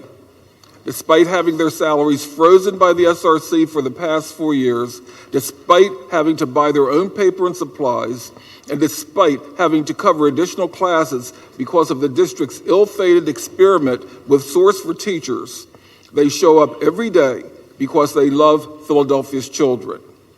They have dealt with ramifications of these budget cuts and a school district and a school reform commission that has been in no hurry to grant them any reward or relief. Instead of their hard work being rewarded by being told that their schools are failing, and therefore, instead, their hard work is rewarded by being told that their schools are failing, and therefore the targets of school closures or conversions. Yes, the budget crisis is real. It's very real. But the district and the SRC has used it to drive a privatization and outsourcing agenda that continues to fail our school children, parents, and educators. For example, the district used cost savings as a rationale for hiring Source for Teachers to manage substitutes. As we all know, they have failed miserably, managing about a 40% fill rate according to what they're saying. I don't believe that number is accurate, but it's far lower than what was achieved under the previous system. We all deserve better. We deserve a state legislature that does its job and passes budgets that adequately fund public education. Our children here in Philadelphia deserve to have the same music, art, clubs, nurses, counselors, and other programs and services enjoyed by children in neighboring counties. Our parents deserve locally controlled school leadership that is accountable to its citizens, not a body that schedules last-minute hearings and makes backdoor resolutions that impact our schools. We deserve community schools that solicit the input of parents and educators to provide wraparound services for our children. We deserve a better vision for our schools and our children. As challenging as things are today, I am hopeful that we are taking the first steps toward that vision. Thank you for the opportunity to speak to you today. Thank you so much. Ms. Cooper. Thank you. I'm Donna Cooper. I'm the Executive Director of Public Citizens for Children and Youth. And I want to thank the council members who are present for this important hearing, which is examining the states of our schools. It's clear that this body, Philadelphia City Council, has a strong commitment to making sure our school district and the students it serves succeed. And I commend council for authorizing numerous local tax and fee increases over the last 4 years, estimated to generate $400 million in new funds to support the operation of the district on an annual basis. As a result, Philadelphia ranks well compared to other localities in the state in making a sizable local contribution toward the operation of the district. Unfortunately, our local efforts have not been matched by the Commonwealth of Pennsylvania, which ranks near the bottom of all 50 states with respect to the investment in public education at the ever-important per-student expenditure level.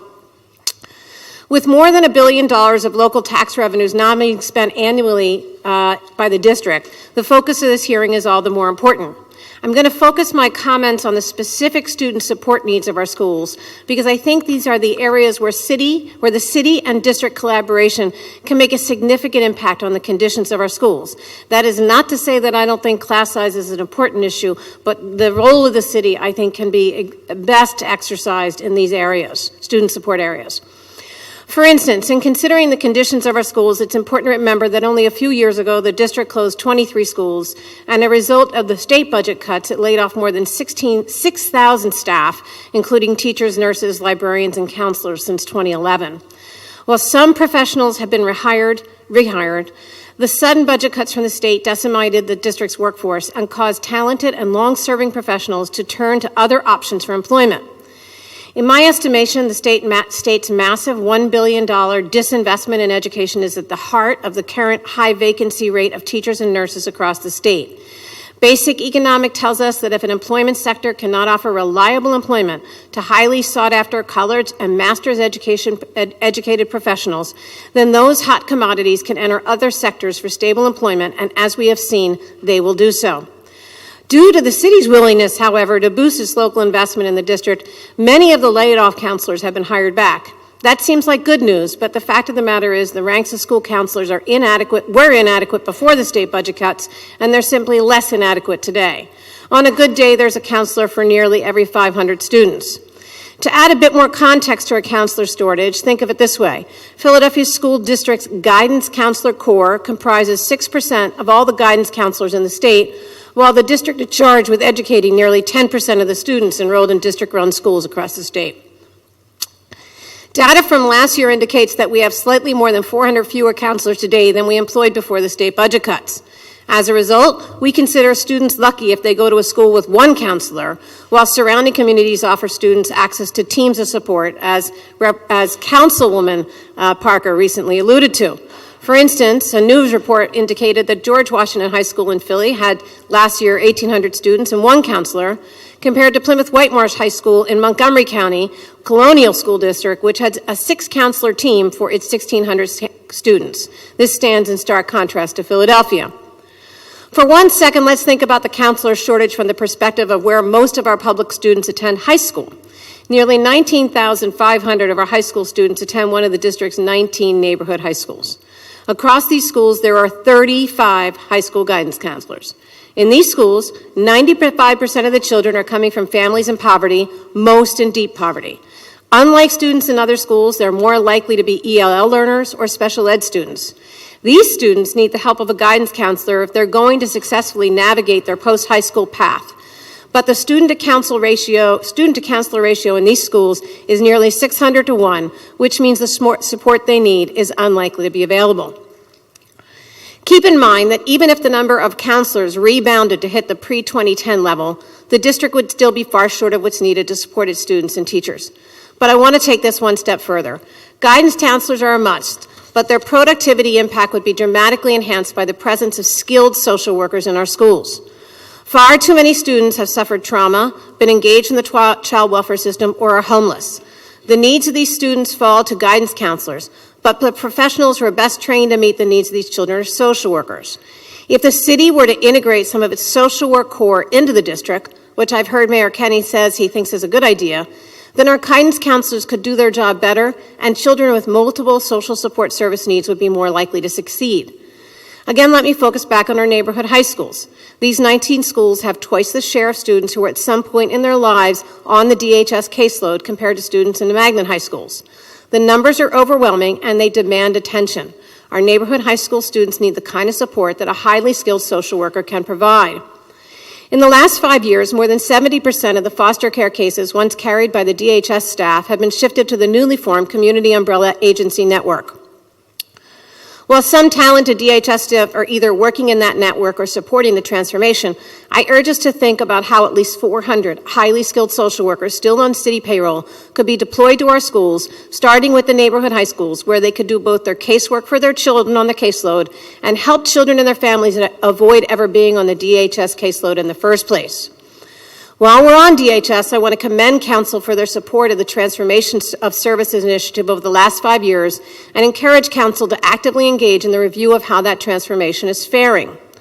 One part of the DHS portfolio unaffected by the transformation has been the residential placement experience. Fortunately, as the rest of the transformation Shortly, as a result of the transformation initiative, the number of children in resident placements is declining. But the outcome for students in those placements with respect to high school completion are shockingly bad. In fact, only a third of the students who have some exposure to the juvenile justice system are graduating, and these children comprise a sizable share of the residential placement population. CHOP's Policy Lab report recently noted that the graduation of these students rose from 15% to 36% from 2002 to 2008.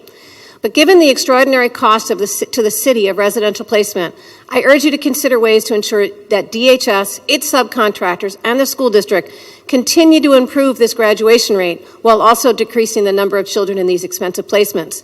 These children are the prototypical students in the school-to-prison pipeline, and we simply must do a better job shutting off this valve.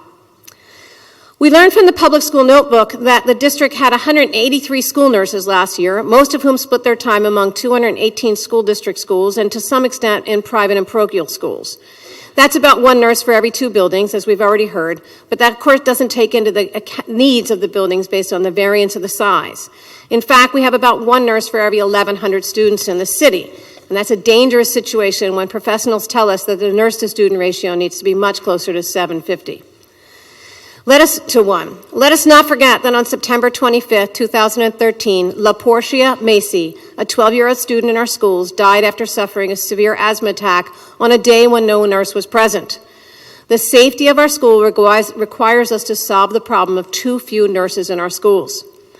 The less than adequate number of nurses paid for by the district to work in our schools is being exacerbated by the shortage of professionals willing to take school nurse jobs here and across the nation. And that might suggest that we need to think differently about how to solve this problem. A large majority of our students in our schools are enrolled in the state's Medicaid program. Maybe by working with the state and the healthcare systems located in the city, we can tackle this shortage and increase school-based health services that augment the existing nursing corps in our schools and more effectively tap Medicaid funds already being spent on primary health care for children. Such an approach might be a way to address the barriers to hiring nurses in the district that districts across the country are facing. I know this approach is significantly more complicated than it sounds, but where there is a will, there is a way. I urge Council to encourage the district to actively engage in finding models that ensure a sustainable, efficient approach that delivers high-quality school-based health services that really meets the needs of our children be adopted as soon as possible. I applaud the attention that you are giving to the needs of our students. Children may only be 20% of our population in Philadelphia, but we must remember they're 100% of our future. Thank you. Thank you so much. Are there any questions for the panelists from my colleagues? The chair recognizes Councilman O. Thank you very much, Chairwoman. Dr. Shaw, thank you very much for your testimony. Actually, I think your study and findings are quite important, and it illustrates to a large extent how we have to solve this problem, because here in Philadelphia, the mayor and the city council and the school district are not able to solve this problem. The problem gets solved by the General Assembly in Harrisburg. And each one of them has got a school crisis of their own. And unless we present them with something that they can take to their voters as to why they are funding Philadelphia schools when their schools are inadequate, they will not agree to give us a better model of education, to provide us the additional dollars that we need over that period of time to transition, and to pass legislation that will let us self-fund the gap that we need to self-fund. So I very much appreciate your information and would like more of it, but I would like to take the opportunity to say that you providing this information I think is very important if we're going to solve the problem. The other issue that I find challenging, me personally, is that the solution is not going to be created by a state rep in Lackawanna County. They're not going to introduce a bill to solve Philadelphia's school problem. That bill has to be written by somebody in Philadelphia and presented for the General Assembly and the governor to make a decision on. So simply saying Harrisburg has got to solve our problem is not going to work. Right now, if the SRC does not offer a solution, if the PFT does not spend some money and offer a solution, I got a solution.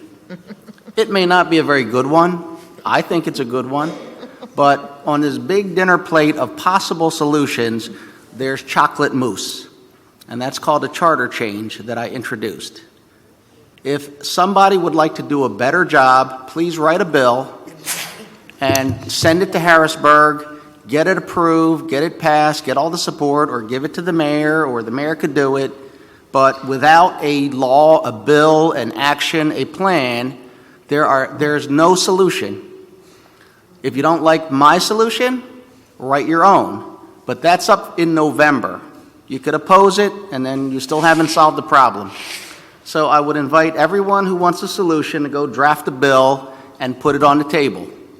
Finally, best practices, global best practices, the problems that have already been solved here in the U.S. and around the world on these issues are great examples of how we could deal with this problem. And fundamentally, will we ever change the funding formula in Pennsylvania? I hope so. There's probably more poor counties and struggling counties than there are rich counties. There's probably more poor and struggling school districts in the entire state of Pennsylvania than there are wealthy ones. The wealthy can always supplement their children's education with their wealth. But we need to provide a minimum standard of good quality education. And if we could implement that model here in Philadelphia, and I hope across the state, I don't think the wealthy have a problem. They have the money to add whatever they want to their children's education. So these problems have been solved in other school districts, not only here in the United States, but around the world. I would really urge people to look at them. I know that Councilwoman Blackwell and I have had hearings for a couple of years looking at best practices and ended up with a charter change piece of legislation. Open to criticism, hopefully positive, if you could add to it, but I'm just saying it comes up in November for a referendum vote. Thank you.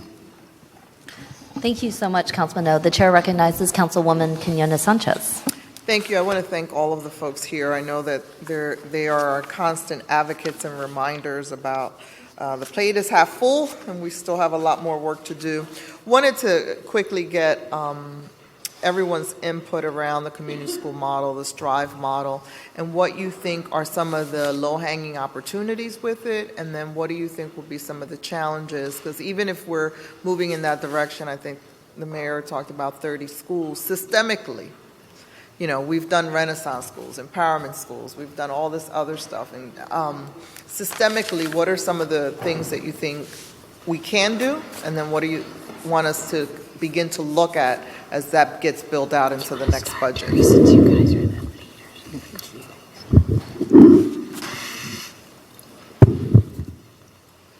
Councilwoman, the PFT has been an advocate for the community schools model. We have, as you just said, Philadelphia's tried every model under the sun. The community schools model, I think the beauty of it is that it's not going to be, or it shouldn't be, a cookie cutter model.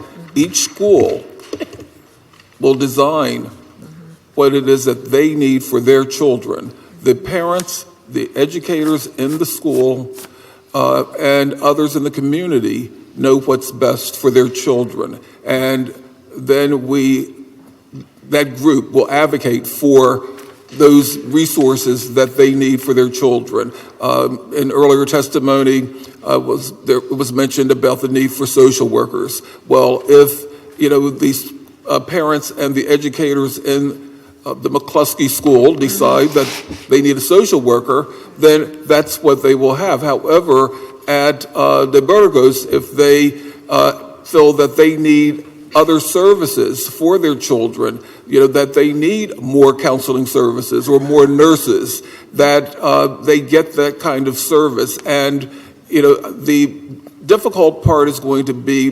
building a very good team with everyone being a part of it. Not just, and when I say educators, I wasn't just talking about just the teachers, but there are non-teaching positions in those schools. They need to be a part of the conversation as well. They work with the children. They know, in many cases, their families and need to be included. I think that's going to be the most difficult part, to make sure that everyone is really inclusive of everyone in that school community. I think to your point, just want to kind of re-emphasize that, because I think every time we go down these roads, the discussion is always, who's at the table and at what point. And I think to your point, you're really emphasizing that at the front end of this, the conversation needs to be with the stakeholders, the design needs to be with the stakeholders, and so we're really going to look for, again, all the stakeholders as this gets rolled out,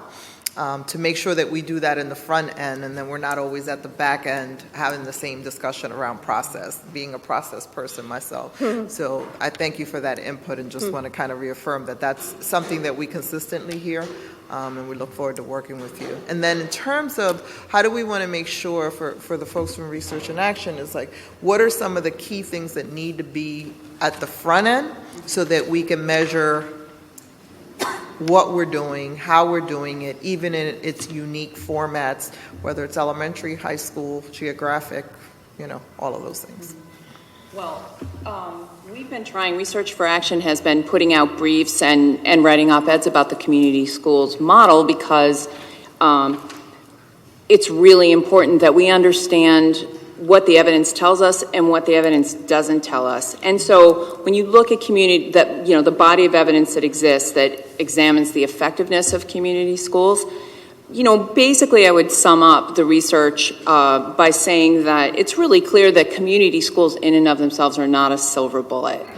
And that's really unfortunate, because I think that's one of the reasons it's such an appealing model, is because it's in such direct contrast to top-down models of educational reform that really are deaf to what the community needs. But with community schools models, the devil is really in the details, right? As Dr. Jordan pointed out, every single community school, by definition, is supposed to be structured around the unique needs of the community. And so they're all going to look different, which is great for communities. It makes it difficult for researchers to determine sort of overall, do these models work or not? So that's one of the big challenges. What we do know is that if they're implemented well, and that's a big if, because there's a lot of players that have to be at the table in order to fully implement a community schools model.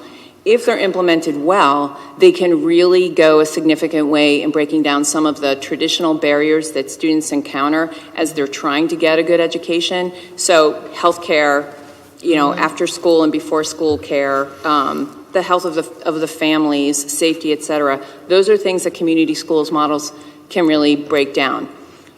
But if they don't have strong instruction, strong school leadership, then they'll be still at the margins of student achievement. But in instances in which community schools, sort of those wraparound services are coupled with strong curriculum, terrific teachers, and strong leaders, there's evidence that the achievement gap begins to close. But the problem is they're really expensive. They're really expensive. Cincinnati has community schools. I think they floated a $1 billion bond to help fund and launch those schools. There's lots of existing resources in this city. There's lots of, corporate resources that are being brought into the city and focused on specific schools. But in order for community schools to really be implemented well and maintained well, it has to be a strong combination of adequate funding from private sources, public sources, both local and also at the state level.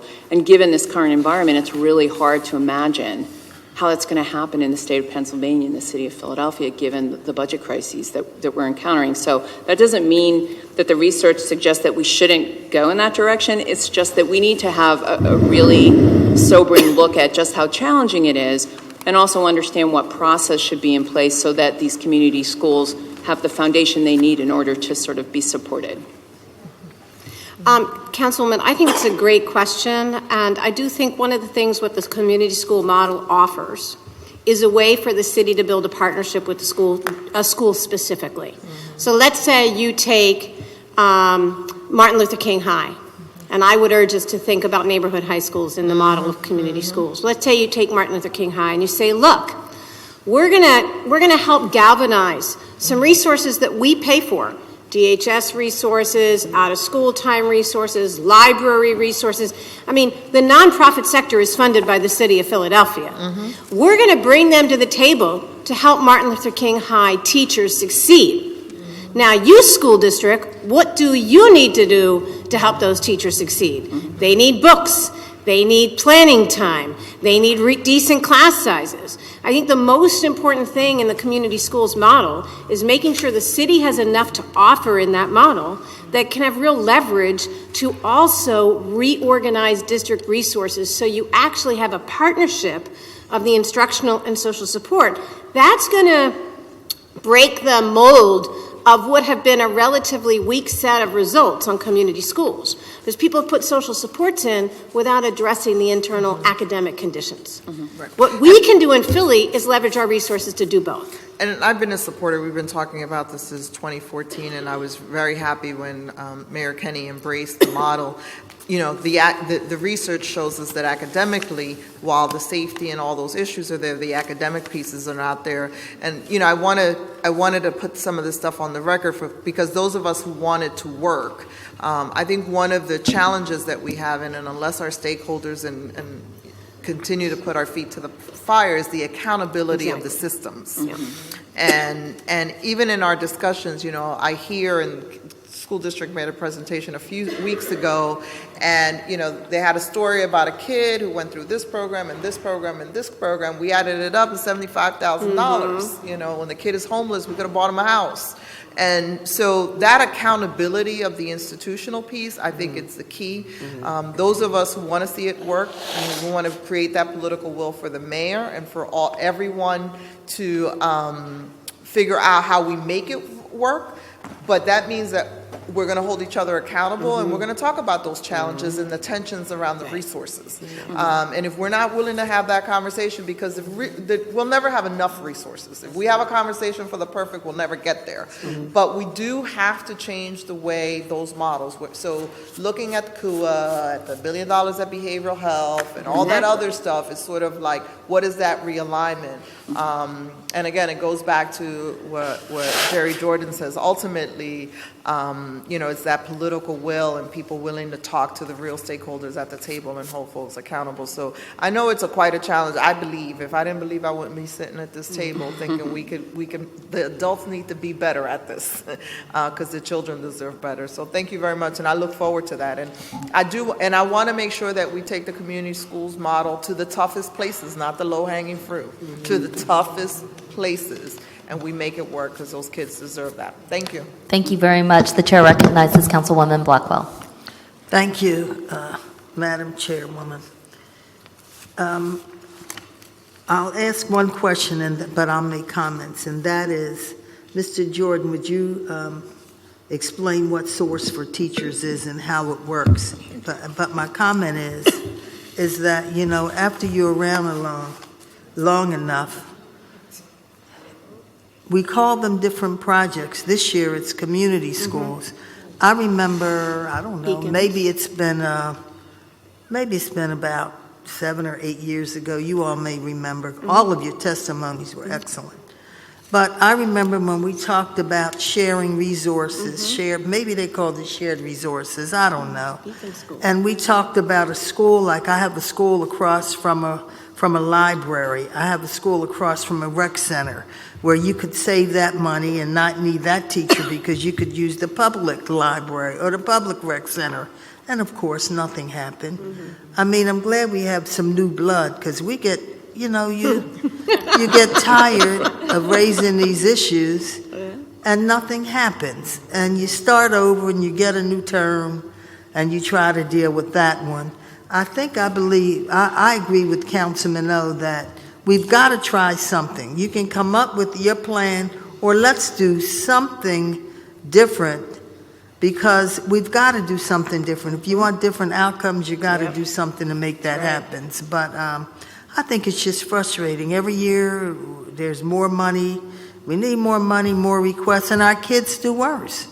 You go out in the community, and they say the district does not want to educate minority children. That's what we get. And it's very frustrating when you go in these neighborhoods, especially where there's a lot of poverty. They meet all the standards that for low income, and yet, what can we say? It makes us feel like we're failing because we're working like the devil, and life doesn't change; it only gets harder.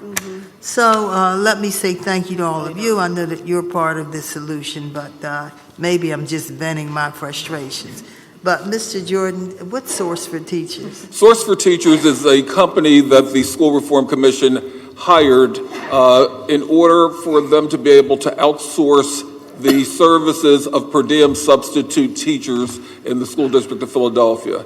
They hired them in August of last year, and Source for Teachers promised the district that they would be able to have a fill rate of substitute teacher vacancies of 75% starting September 1 of 2015. And by January 1st of 2016, that there would be a 90% fill rate. Source for Teachers has failed miserably. They did not fill vacancies in September. They did not, and they are not filling them now. When we talk to our members, when we talk to administrators, they are not getting substitute teachers. And so each day, and I testified about that, teachers are losing their preparation time covering classes. And when you look at the impact of the lack of substitute services has on a school, on top of the number of unfilled, bona fide, budgeted teacher vacancies, it is absolutely an abomination. I went to Northeast High School in the fall, in October, and at that time, that school had 13 unfilled teacher vacancies, and they did not get a substitute to even come in for any of those vacancies. So the teachers at Northeast High School were losing their prep periods every day covering classes. Unbelievable, and I must say, yes, it is. I'm not surprised. Thank you, Madam Chair. Thank you so much, Councilwoman Blackwell. The chair recognizes Councilman Taubenberger. Thank you, Madam Chairman. The question, Dr. Shaw, you had brought up about community schools. I like what I'm hearing, but what I did not like is you said they're very expensive. I have two questions. Cincinnati has how many community schools? Approximately. I'm not going to hold it. I actually don't know. I think most of the district is. Oh, really? 50? 50-something. Okay, I mean, yeah, I'm not quite going to. Yeah, quite a lot. And my other question is, saying they're very expensive, what do you think the cost is approximately to those community schools? I think it really varies by the community that a school is serving, and by the high and a low. I could look into that and get back to you. Yeah, I mean, that I think would be at fine. minimum, some of the strongest models, for example, have a full-time coordinator in every single school whose only job it is to make sure that all the partners are working together to serve the needs of the students. Like, so that's a concrete example of what an effective community school typically has. So it's the cost of that person, plus oftentimes what has to happen is that the physical plant needs to be improved, because when you start co-locating a lot of services in a school and the school itself is deteriorating, you know, there are health and safety needs that have to be addressed as well. And so those are some of the startup costs that can occur that would sort of, you know, dissipate over time. But you have the hours, longer hour cost. The buildings are open more hours. Absolutely. Which is important, but it's a cost. It's a cost as well. So I can give you some information on that. I think there's a wide variation, though. That would be great if you could supply it Sure. to me and to the two committees here. I think they probably would like to take a look at it. Absolutely. Absolutely. The chair Thank you. recognizes, thank you very much, Councilman. The chair recognizes Councilwoman Reynolds Brown. Good afternoon, everyone. So Jerry Jordan, the Source for Teachers is or was the only resource vehicle for securing substitute teachers for the school district? They've made it their only vehicle, yes. And so, and with respect to this question may be more appropriately directed to the school district. As we prepare for budget, a number of us would be curious to know how they became the Lucker subcontractor. What is their track record when we hear the reality of actual teachers secured for the function that they were asked to perform? Let me just also add, Councilwoman, that the district chose Source for Teachers, who, as I said earlier, said that they would have a guarantee a fill rate of 75% September 1, 90% by January 1. They were unhappy with a fill rate of 65% when they had the per diem substitutes working for the school district. So they got rid of a 65% fill rate to move to a very, very, very poor rate. Performance rate.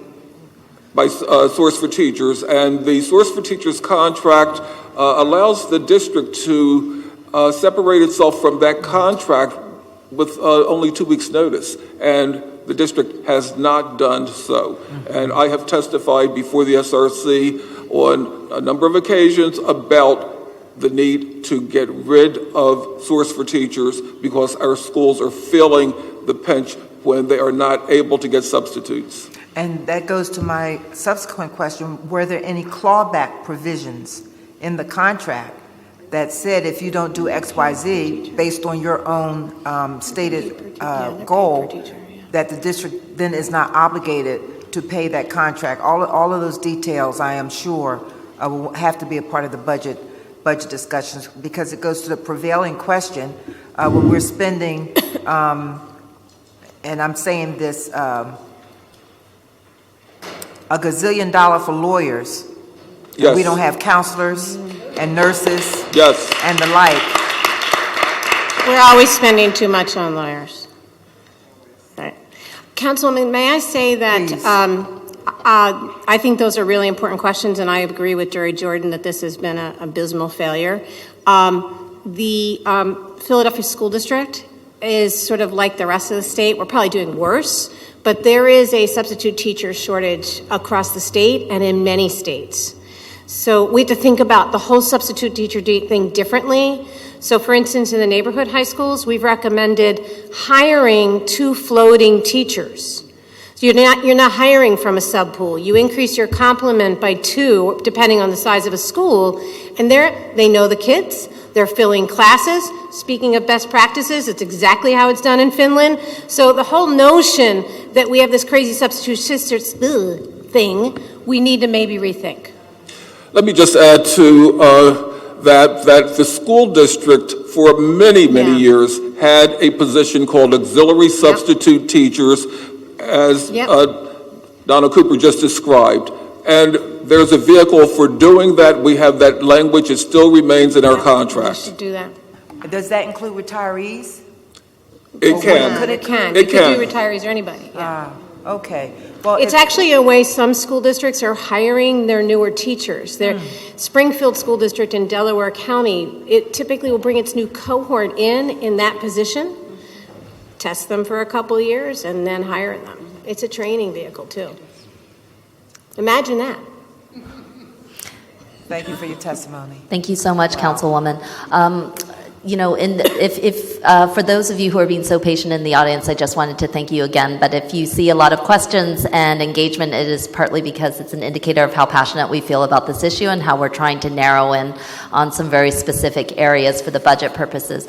For Dr. Shaw and Ms. Cooper, I hope that, although I would love to ask you a ton of questions, one of the things that I know that I would appreciate back, if we can follow up with you afterwards, is a little bit of prioritization on some of the things that you think will make the most primary difference. Yes, we need to do it all, and we need to do it for every child, but we still have to start somewhere, and I think that Ms. Cooper, your testimony zeroed in on particular staff members as well as, and correlated it with need. One of the things that I want to add to your agenda is that according to the latest study is 1 in 5 high school students have interaction with either the DHS or criminal justice system. And that places even more emphasis on the need for the counselor supports in schools to coordinate those kinds of services. For Mr. Jordan, I had a very quick question. This issue of teacher vacancies, 184 currently today, 200 at the beginning of the year. Can you give us some indicator of how that needs to be solved and addressed, and where we can go with that a little bit? It was astounding to me that the school district in September did not have eligibility list from which to hire teachers. During the summer, well, in the past, under other administrations, they would test and they would have an eligibility list of teachers for the various subject areas in our school district. And I have no idea as to why the district failed to test teachers and create an eligibility list. The district knows that in September, even when all vacancies are filled, that there are some teachers who choose not to come to work for a variety of reasons, and that they need to be able to have a list of people to backfill those positions. They did not do that, and I have never, ever known the district not to have an eligibility list, and especially at the beginning of the school year. So the district needs to be testing for positions right now, creating eligibility lists so that they can hire people during the summer and have them ready to be in school on the very first day that children return.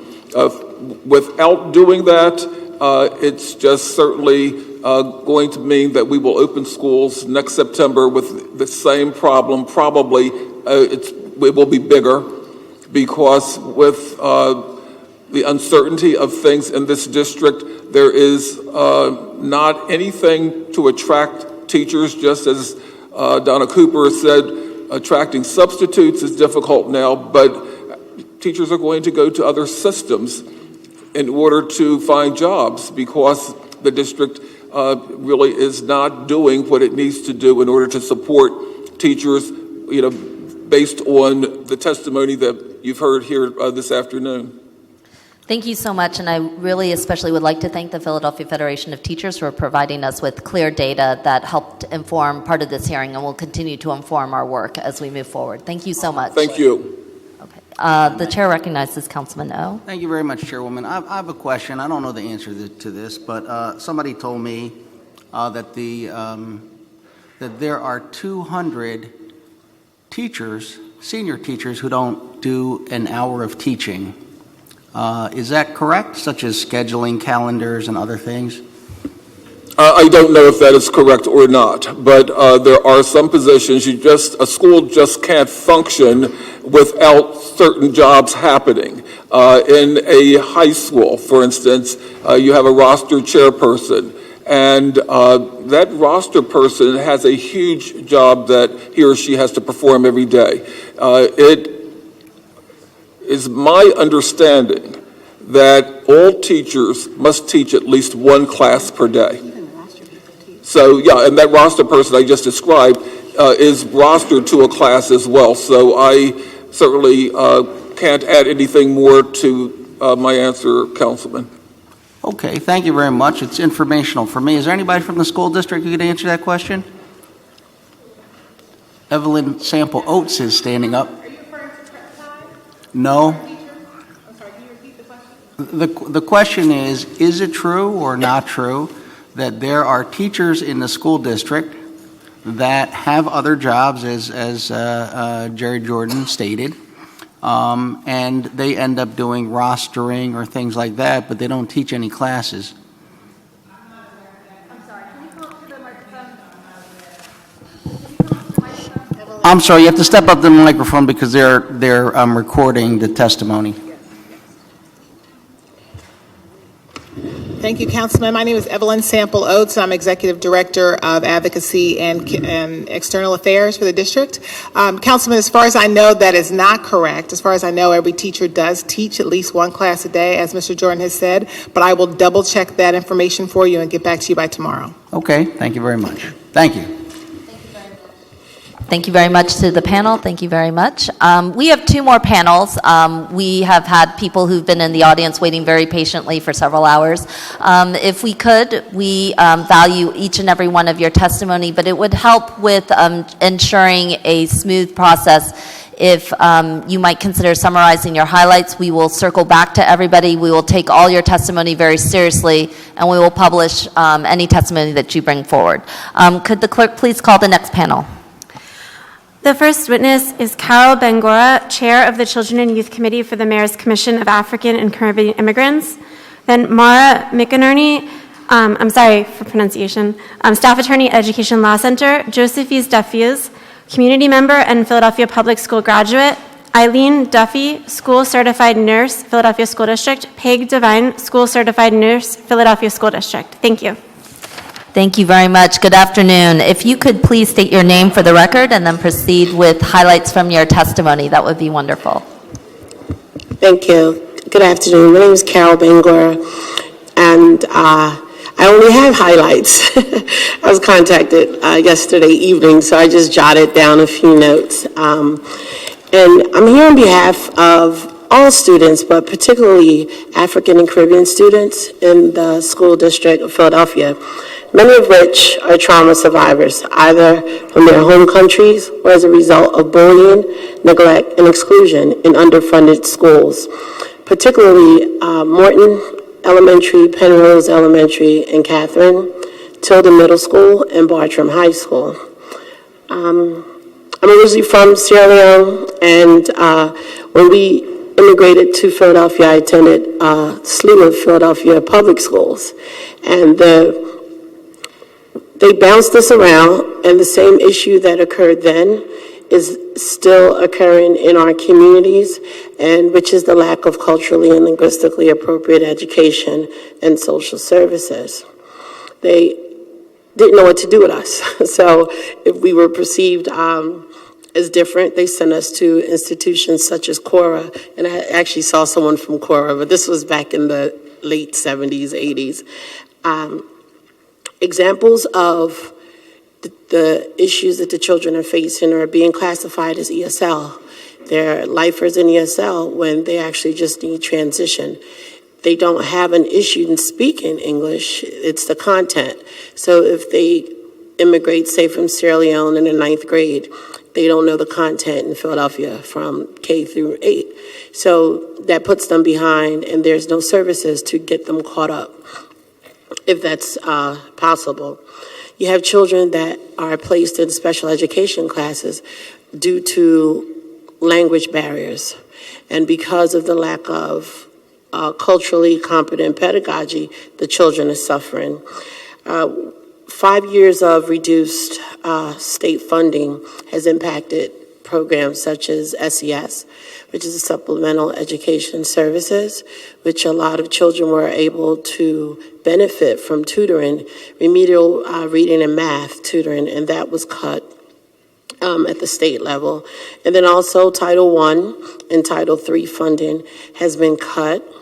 And even with Title III, which is for immigrant students, there needs to be equitable distribution in the case of immigrant African and Caribbean kids in a manner to, like their similarly situated counterparts, which are the Hispanic and Asian children. There also needs to be an increase in the class, culturally and linguistic appropriate services. When you talk about nurses and counselors, when the kids are in crisis, they don't know what to do.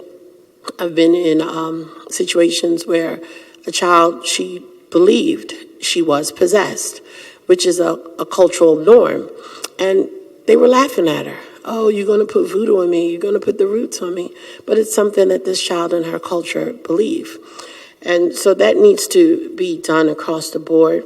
And then also the U.S. Department of U.S. Department of Health and Human Services, they have class standards, which is culturally and linguistically appropriate services. Even though it's geared to health, it can be tailored towards education because education and health are hand in hand.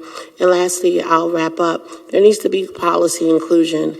And if there are 1,000 African and Caribbean students identified, you can go to the state, you can go to the federal government for services. But what's happening is the home language survey, which the school district uses to categorize kids, there's no other bucket, so to speak, for African and Caribbean immigrant students. So when they're counted in terms of demographic, we're counted with the African American kids. So there's no way to section out. If you have 10,000 African American kids, how many of those are immigrants? How many of those are first generation? And how many of those actually need services? Thank you. Thank you so much. Ms. McInerney? Opportunity to speak today regarding the needs of multi-language learners or English language learners. They're an exceptionally vulnerable cohort of students. My name is Maura McInerney, and I am from the Education Law Center. We are a statewide legal advocacy organization. We advocate on behalf of all educationally at-risk children, children living in poverty, children with disabilities, those in the child welfare and juvenile justice systems, and also English language learners. I'd like to speak to you today about 3 significant points concerning this very vulnerable student cohort. Number 1, they are an educational crisis. If you were to look at the academic outcomes for 2013, you would see that the district dropped its proficiency rate in math from 51 to 46%. However, math proficiency rates among English language learner students was at 25.6%. If you look at reading, you will see a decline from 44% to 42%. You will see that English language learners' proficiency in reading was 14.2%. These students have significant needs, and they have been disproportionately impacted by budget cuts. We need a system in the Commonwealth of Pennsylvania where we have adequate dollars and they're driven through a fair funding formula, whereby at-risk students, such as English language learners, would receive additional dollars based on student need. The other point that I'd like to make is that there are specific deficiencies that we are seeing with respect to programming for English language learners, as well as language barriers that are not being eliminated for these students. First of all, with respect to programming for English language learners, we have a decrease in the number of ESOL instructors that are available to students. It is critical that these students receive language acquisition rapidly and efficiently so that they can actually participate in content areas. So we've had that decrease. In addition, we have ESOL instructors that are actually pulled out of providing instruction to become substitute teachers. We've seen that ELL support staff has been cut in half in the last few years, and they lost 35 ESOL teachers. In addition, we have high teacher-student ratios, overcrowded classrooms, reductions in remedial support, reduced staff and guidance counselors, and elimination of supports disproportionately hurts English language learners. We also have a failure to address translation and interpretation issues, both for ELO students as well as their parents. Although you will see that there are approximately 25,000 students who have parents who do not speak English, the number of interpretations provided in the special education context in 2012, there were only 435 interpretations during that year. So that's a significant issue. In addition, we need to have training for regular education teachers with regard to how to modify curriculum and instruction for these students. At the current time, we do not have professional training development for those teachers, and therefore they're not able to know how to modify classroom curriculum or testing for these students. And that, again, is another deficiency for them. We have insufficient monitoring and oversight of ELL programming. We have very few bilingual programs, which we know to be more effective. And finally, we know that ELL students purport being bullied, and the elimination of hall monitors and assistant principals has clearly undermined a positive school environment for these students. So I appreciate that you have limited time here. I ask that you look at the testimony that has been provided. What we do know is that these students are provided with the supports that they clearly need. These are not extras. These are essential resources that these students need to learn. And when we do not address these issues, these students will fail and they will drop out, and it has a lasting impact on their futures. Thank you for this time, and we appreciate this opportunity to speak about this issue. Very welcome. Clarity, Ms. Bangura, please speak again to the classification of young people who are non-African American. Walk that through again for me. The home language survey is what Pennsylvania uses, and as well as the School District of Philadelphia, which designates the students, their ethnicity. So it goes into the pie. And African and Caribbean students, when they're counted as into the African American pie, if you would. The home language survey, I believe the question is English spoken in the home?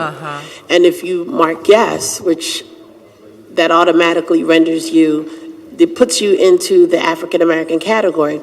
And even if you mark no, as she alluded to, there's nowhere else for you to go. The schools, particularly in Southwest Philadelphia. Especially in Southwest Philadelphia. Southwest Philadelphia, they're already overburdened. Sure. Morton Elementary, which has a huge population of African and Caribbean kids, the third graders are reading at a 29.9% grade level, third grade. Only 29.9% of them. And this is district stats. And in the other two elementary schools, which is Catherine and Penrose, they're reading at less than 50% of the third graders are reading at grade level. So you factor that into the African and Caribbean kids, and with the bullying that goes on with the children, the lack of translation. There's 7 major languages, and the one language that's closest to our communities is French. But you have people from, say, Sierra Leone, and we speak Fula, Mandingo, Soso. It's not, you can't, there's no translation. You have, yeah. And so what I'm hearing is that there is no accommodation to meet young people, meet children where they are, quite frankly. And so the question for the school district will become budget hearings. How hard is it to take this form? Is it a state mandated form, or is it a form that can be tweaked at the school district level? It's a state form, and as Councilman O alluded to, actually jotted it down, someone needs to create legislation. And I just want to acknowledge Councilwoman Blackwell, because she chairs the Mayor's Commission, and she does so much. Yes, she does. And has guided me along the way in learning this process. But there needs to be legislation or a bill to edit or adapt the language translation form. And on the school district's behalf, there needs to be another section to categorize the demographics of the kids. Because if you look at the district pie, even at Morton Elementary, the slice of the pie that is for English language learners is very small, because you have kids that are born here and they're categorized as African Americans, but here you'll have a Hispanic child, and they the eighth generation, and they're still receiving ELL services, but there's a distinction that needs to be made, and I'll let her respond as well. Please. I think there are two significant issues here. One is that we don't have a data system whereby home language surveys are actually communicated directly to the school level. So once that form is filled out, you are then given an access test. Many students may not be able to perform well on that particular test, and then they are labeled as being an ESOL instruction, and as you mentioned, there's no way out of that once you're put into that category. So in the lack of communication, that's a problem at the school level versus the district level. In addition, as you mentioned, we need to be able to see each student exactly where they are. We have Liberian students, for example, who grew up speaking English. They are English speakers, and yet many of them are labeled to be English language learners. They are given ESOL instruction where they don't make progress rather than remedial supports targeted to their needs, and that's a significant problem. It's a process issue, and it's also a technological So issue. on the technical piece, it requires legislation to ask the state to tweak a local form? Help me understand that. So the home language survey is something that is provided by the state. There's no legal reason that you couldn't change that form as long as it comports with its purpose, objective, and asks all the right questions. So I think there is a way to remedy that particular problem. But we need to also look at this in context and recognize that we have to address the systemic issues as well. And the idea that you can't get out of ESOL once you're in it is a statewide problem that we are actually trying to address at the state level. So okay, so you are trying to address this on the state level, which means you've had conversations, discussions with members at the state on this issue? Yeah, one of the problems in the Commonwealth is that we have very, very few laws in this area. If you look at my testimony, it references all the laws that are available in our state, and it simply says you have to have this system. It doesn't give specifics. So one of the issues that we want to address is to ensure that we're utilizing the right test, that we have the right form. In addition, unlike other states, 42 states, of course, drive additional dollars to English language learners. Those states often have much more robust and specific laws on this. For example, we have no mandatory level of ESOL instruction for the 6 levels of proficiency. And what I have seen in the school district, and this happened recently in an IEP meeting, an ESOL instructor said, well, I am here for 2 hours on Tuesday, so that's the amount of instruction that I provide for ESOL for students who need it. And that's not what it should be. We need to have rigorous laws that specifically state what amount of ESOL instruction these children should be receiving. Sure. Well, there's certainly a couple of homework assignments you've given us, and I'm going to ask you to meet with Haji Malumium offline to talk through how we can speak to Representative Roebuck, who sits on the Education Committee, Senator Vincent Hughes at the Senate level, and see what role they can play. We would welcome that opportunity. Thank you. Okay, so we'll be the link as a part of that, of course, with the chairs of this committee being a part of that effort as well. So now back to this form here. So I operate on the philosophy, please don't hold me responsible for anything you haven't brought to my attention. Okay. So if you've now brought to our attention that this survey form would be a better service to the young people and their families because, complete the sentence for me. It'll designate them as English language learners and also immigrant students. Not everyone that comes over is an English language learner. If you're from an Anglophone country, like Liberia, Sierra Leone, Nigeria, you speak English. If you're from Francophone countries, Guinea, Senegal, you speak French. Okay. So even though the laws are written for English language learners, the same child that comes over that can speak English still needs services. In many of the African countries, there's not full-day school. Kids go to school for 3 or 4 hours. So how do they integrate into the Philadelphia school system and expected to sit in class all day? We don't use lockers in Sierra Leone. So these kids are just plopped into a classroom.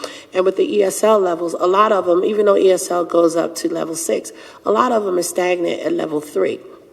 And the ESL is geared towards speaking the language, not actual reading, not the concepts of history, social studies, science. ESL is geared toward speaking English as a second language. Okay. Is the testimony you offered with regards to this survey, is that in your written testimony where we can do some subsequent homework on that? I can get written testimony. Again, I was just... No, yeah. I'm not saying that you have to. Yeah, well... It's just a chance for us to ask the school district to tweak the form so that you provide actually more accurate information about the demographics of the students that it's serving. Okay, I can. Please. Yeah, I can. To the chairs of the committee so that we can act on that further with the school district. That's a technical matter that it appears can happen at this level with no interference, conference, action with the state at all to better serve these children. It's not a money issue. It's not a funding issue. So let's fix it. Right, and if that happens, if there's... you can get the Title III funds, which is allocated, appropriated from the federal government, if you can justify it. So I would love for us to talk and just be involved with that. Very well. Thank you. Okay, well, thank you for your important testimony. Thank you so much, Councilwoman Reynolds Brown. And I want to assure you that among the questions and data requests that we asked from the school district was information about the ELL and the services and personnel who are servicing that population specifically.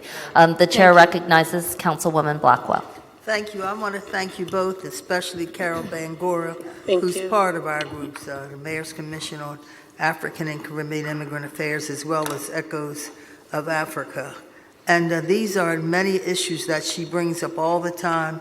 She works with these youngsters, and there's so many questions. We had one youngster was at Tilden who was almost killed, and we adopted a school because of these issues dealing with culture and where he was from and the ability to speak English.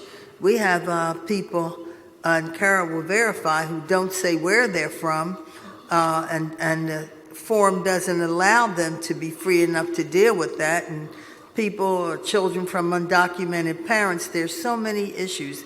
If we have issues with children from Philadelphia, you know, if they come from other places, that we have many, many issues.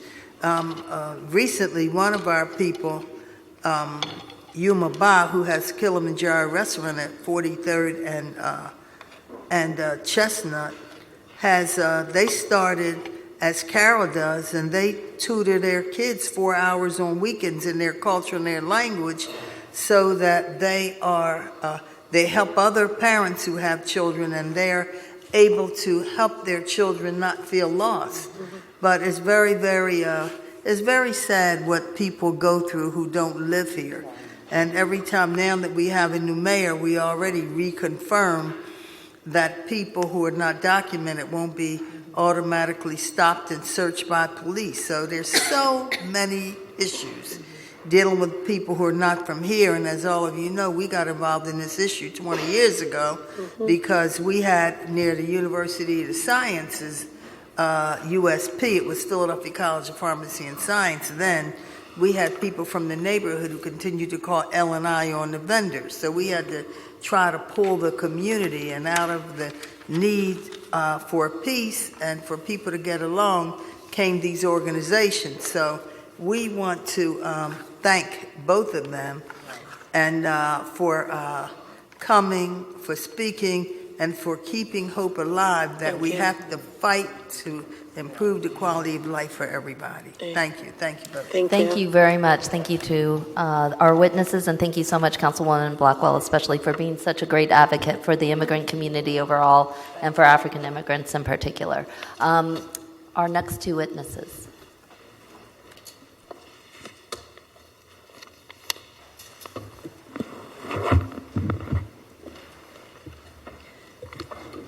Good afternoon. Hi, I'm Peg Devine. I'm the school nurse at Lincoln High School, and I want to thank you for the opportunity to give testimony today. I'm currently serving on the executive board of the Philadelphia Federation of Teachers. I am a member of the School Nurse Practice Committee, the Committee for Professional Standards for the School District of Philadelphia.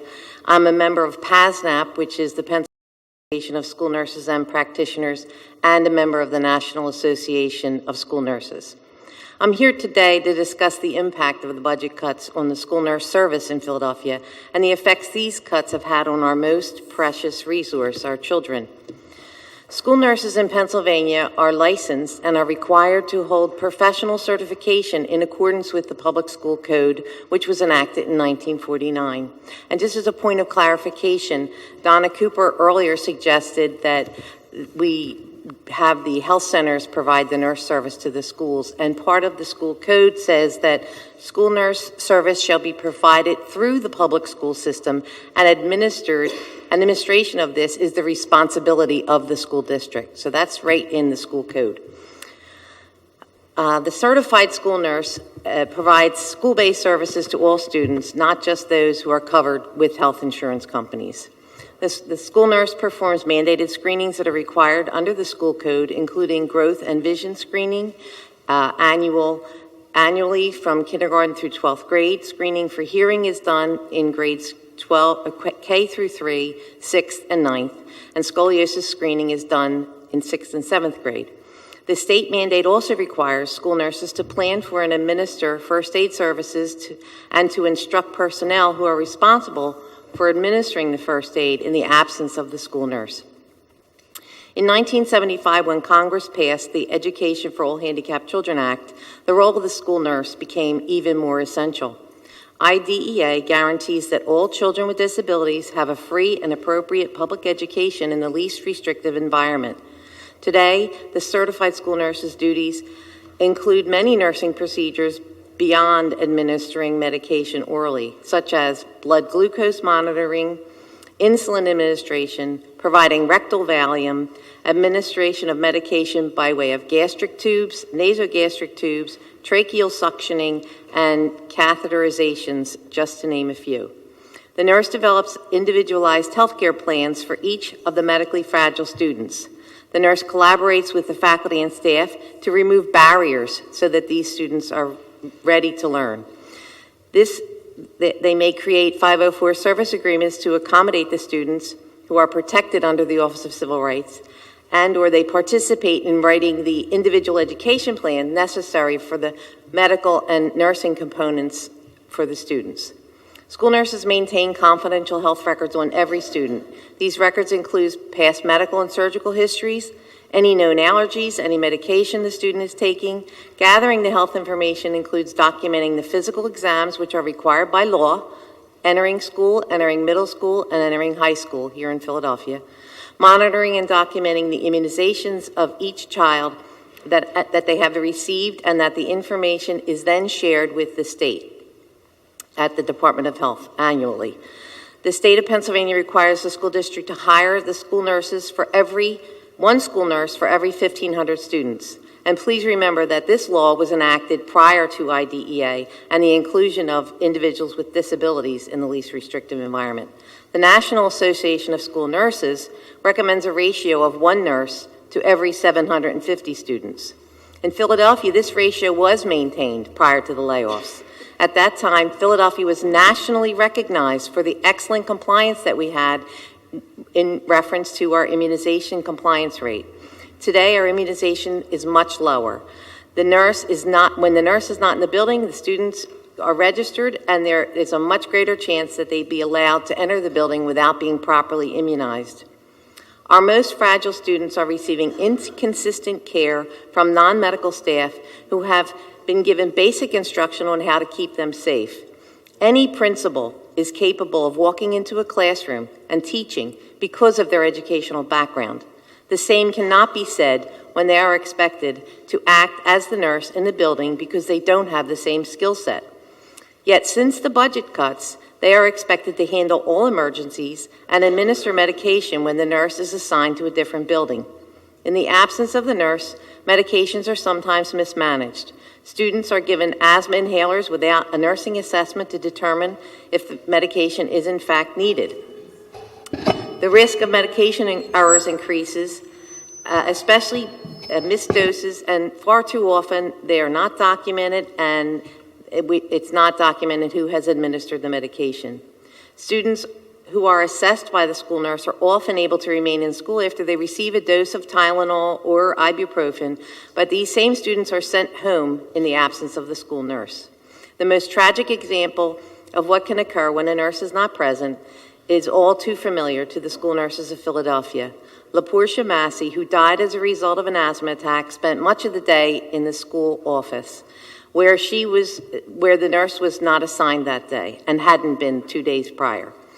So she was waiting for someone to recognize her distress and care for her. Had a nurse been present, she would have listened to the child's lungs with her stethoscope or his stethoscope and immediately recognized the danger. Today, far too frequently, students are sent home with minor injuries, and principals will err on the side of caution and call fire rescue to escort the child to the hospital for care that would have been handled easily by the school nurse had she been present. This places an unnecessary burden on the EMS system, and parents are strapped with exorbitant bills for these services. Another direct result of having these unfair budget cuts is fewer staff to monitor lunchrooms, halls, and recess yards, leading to more injuries sustained by students who have less supervision. This causes an increase in visits to the health room. Consequently, increased visits to the nurse result in less time for the nurse to perform mandated screenings, difficulty in managing the health records, more difficulty monitoring immunization compliance, and inadequate time to accomplish health-related teaching, among several other tasks. Another population that is unduly burdened by the budget cuts are the diabetic students. The diagnosis of diabetes is devastating to families. The number of cases of this life-threatening condition has risen dramatically, and these students deserve the protection of a certified school nurse all day, every day, while they're in school. The school district has opted to provide outside agencies to provide nurse service to come to the school on a part-time basis to monitor the blood sugar of these fragile students. They count the carbohydrates that the student has eaten, and they administer insulin accordingly. The risk the agency nurses that they may not show up is very real, and when they do come to school, there is no consistency, and as a result, no relationship develops between the child and the nurse. As a result, subtle changes in the child's affect or behavior that would have been recognized by the certified school nurse are often missed. The practice also makes a very dangerous assumption that the diabetic student will have no variation in the blood sugar levels when the nurse is not present. Another undesirable alternative being offered to families is to have their child transferred to a school farther from home where there is a nurse present every day. This is unacceptable to families who have already been devastated by the diagnosis, along with all the other life-changing consequences that go with this disease. Working with community partners such as the Eagle Eye Mobile and Oral Health Impact Project have seen reductions in the number of students served because when the school nurse is not present in the building, they are unable to coordinate these services as effectively. When a nurse is not in the building, they are unable to participate in the IEP and the 504 meetings for medically fragile students, and the vital input regarding the student's health history is often missing. Case management is challenging when the nurse is responsible for 1,500 students on a daily basis, and when these students are spread over multiple buildings, it's next to impossible to provide safe care. As certified education specialists, school nurses are also charged with developing health and wellness programs for their schools. This is virtually impossible to do with the current staffing ratios. Our children deserve and need so much more.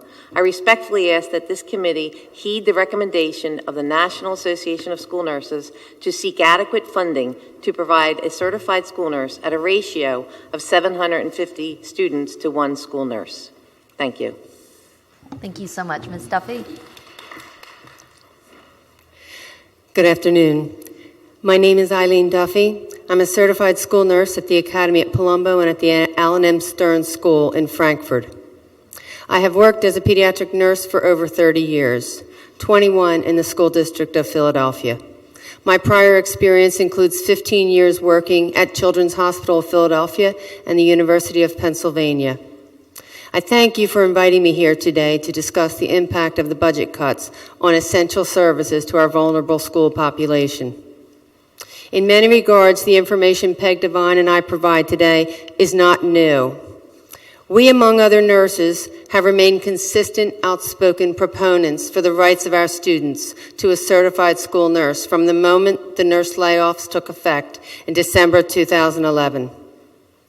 We have done so in op-eds, letters to the editor, on the radio, at community meetings, in a photography exhibit, at weekly rallies for 6 consecutive months, and at countless School Reform Commission meetings. We brought national attention to the Philadelphia school children's unmet needs when a child died as a result of an asthma attack that occurred in a school where no nurse was on duty. We nurses have advocated for our students at risk to our jobs, as speaking up has put us at odds with the school district administration. It can reasonably be stated that we have left no stone unturned in our persistence in advocating for our students' rights to essential school health services performed by certified school nurses. I have been requested to speak on the impact of the reduced funding on the services my colleague described a few minutes ago. While much warranted hand-wringing has occurred regarding the times there is not a nurse in the school, I would like to make it clear that the doubling and sometimes tripling of our caseloads, up to 1,500 students to each nurse, has wreaked havoc on the quality of services each nurse provides in the day the nurse is in the building. Each school nurse finds herself in a professional double-bind situation in which doing one essential service results in not providing another essential service. Hence, mandated screenings may get done, while non-compliant immunization follow-up calls do not get done. Chapter 15504 service plans may get done, while mandated physicals do not get documented. Documentation of myriad visits to the health room simply cannot be comprehensive, leading to poor records and leaving the district open to medical liability. Most school district nurses agree that it takes about 3 years for a qualified certified school nurse to reach her stride after leaving a clinical setting in which a medical model is used and entering a school setting in which she is the only medical professional in the building. Long before the draconian budget cuts, we nurses commiserated about the responsibility we felt adequately addressing the mandated professional duties enumerated by my colleague earlier today. We had professional meetings several times a year in which we shared best practices, honed our skills, and supported one another in our difficult but rewarding jobs serving Philadelphia's children. Our passion for this work is unmatched. But let me be abundantly clear here. Before 2011, we were able to get our job done. Before 2011, our quality Philadelphia School Health Program was nationally recognized. In fact, prior to the 2011 budget cuts, school nurses were rarely in the news, precisely because adequate, well-functioning school nurse services did not constitute a newsworthy topic.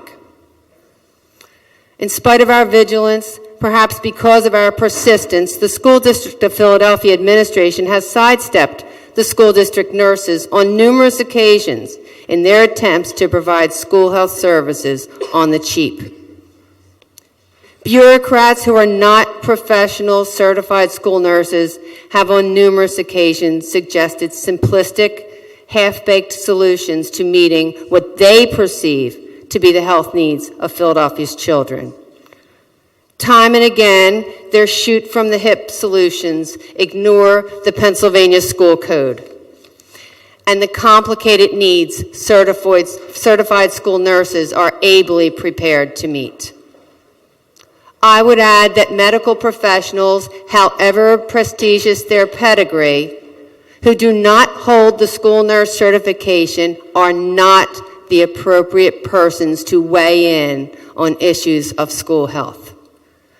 As a case in point, no one here who suffered a brain tumor would seek the expertise of an orthopedic surgeon to perform a delicate brain surgery. One of the solutions put forth by non-experts is to think an innovative, quote-unquote, idea is to engage in partnerships with area universities. This idea is not innovative at all. In fact, long before the word partnership became code for abdication of financial responsibility, school health services have been engaged in university partnerships to supplement health-related services. No partnership can be effective when engaged without the direct cooperation of the certified school nurse. All partnerships require more, not less, work on the part of the school nurse. Current partnerships such as Vision and Dental are experiencing the jarring recognition of this fact as they seek to provide services in schools without a school nurse on site. If I can leave you with just one realization after hearing my remarks today, please disabuse yourselves of any thoughts that vital school services can be done by anyone other than a certified school nurse. And restoration of adequate school nurses should be a priority in the next school budget. Thank you for inviting me to speak to this assembly today. Thank you. I just want to acknowledge Ms. Devine, Ms. Duffy, for doing a yeoman's work and heroic work around raising attention to the issue of school nurses. This issue would not reach the level that it had it not been for your organizing, activism, and passion for this issue. I know that we have another panel, but I just had a few very quick clarifying questions for you. Ms. Devine, are you the only school nurse at Lincoln High School? I am the full-time school nurse at Lincoln High School, and as of 2 weeks ago, I was given a nurse 2 days a week as an assist nurse to work with me. A certified school nurse? Yes, another certified school nurse. And then prior to that, how many students are at Lincoln High School? 1,500. Okay. All right. Thank you very much. And then,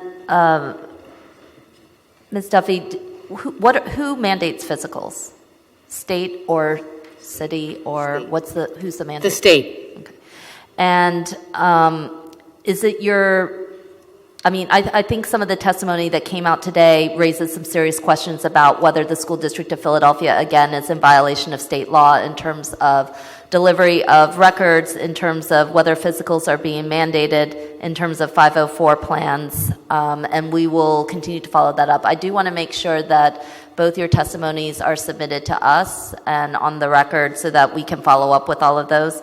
I do also want to make note that our office in particular is very interested in specific situations in which families may be bearing the costs, maybe bearing financial burdens and or incurring other types of inconveniences or situations due to the lack of a school nurse. And in particular, if a child is being transferred out of a school without a school nurse to another school based on their disability, that is a top priority and an issue of major concern.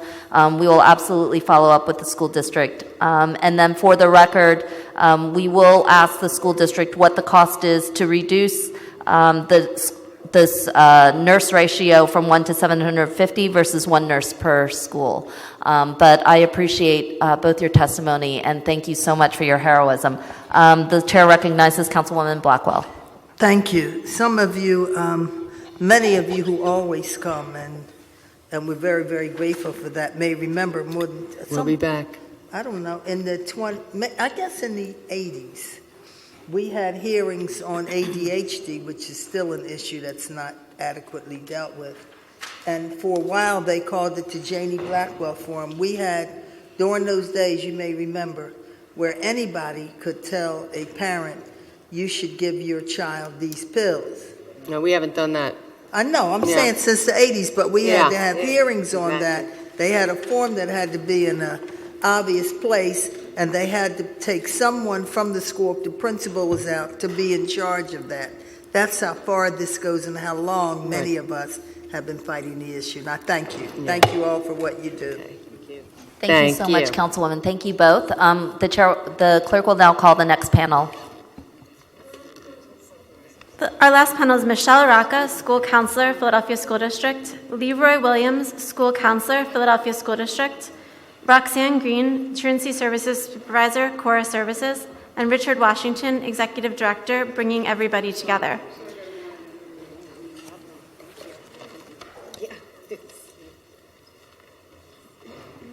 Good afternoon. Welcome. Could you please state your name for the record and proceed with your testimony? Yes, Michelle Rocca, Counselor. You can go ahead, Michelle. Okay.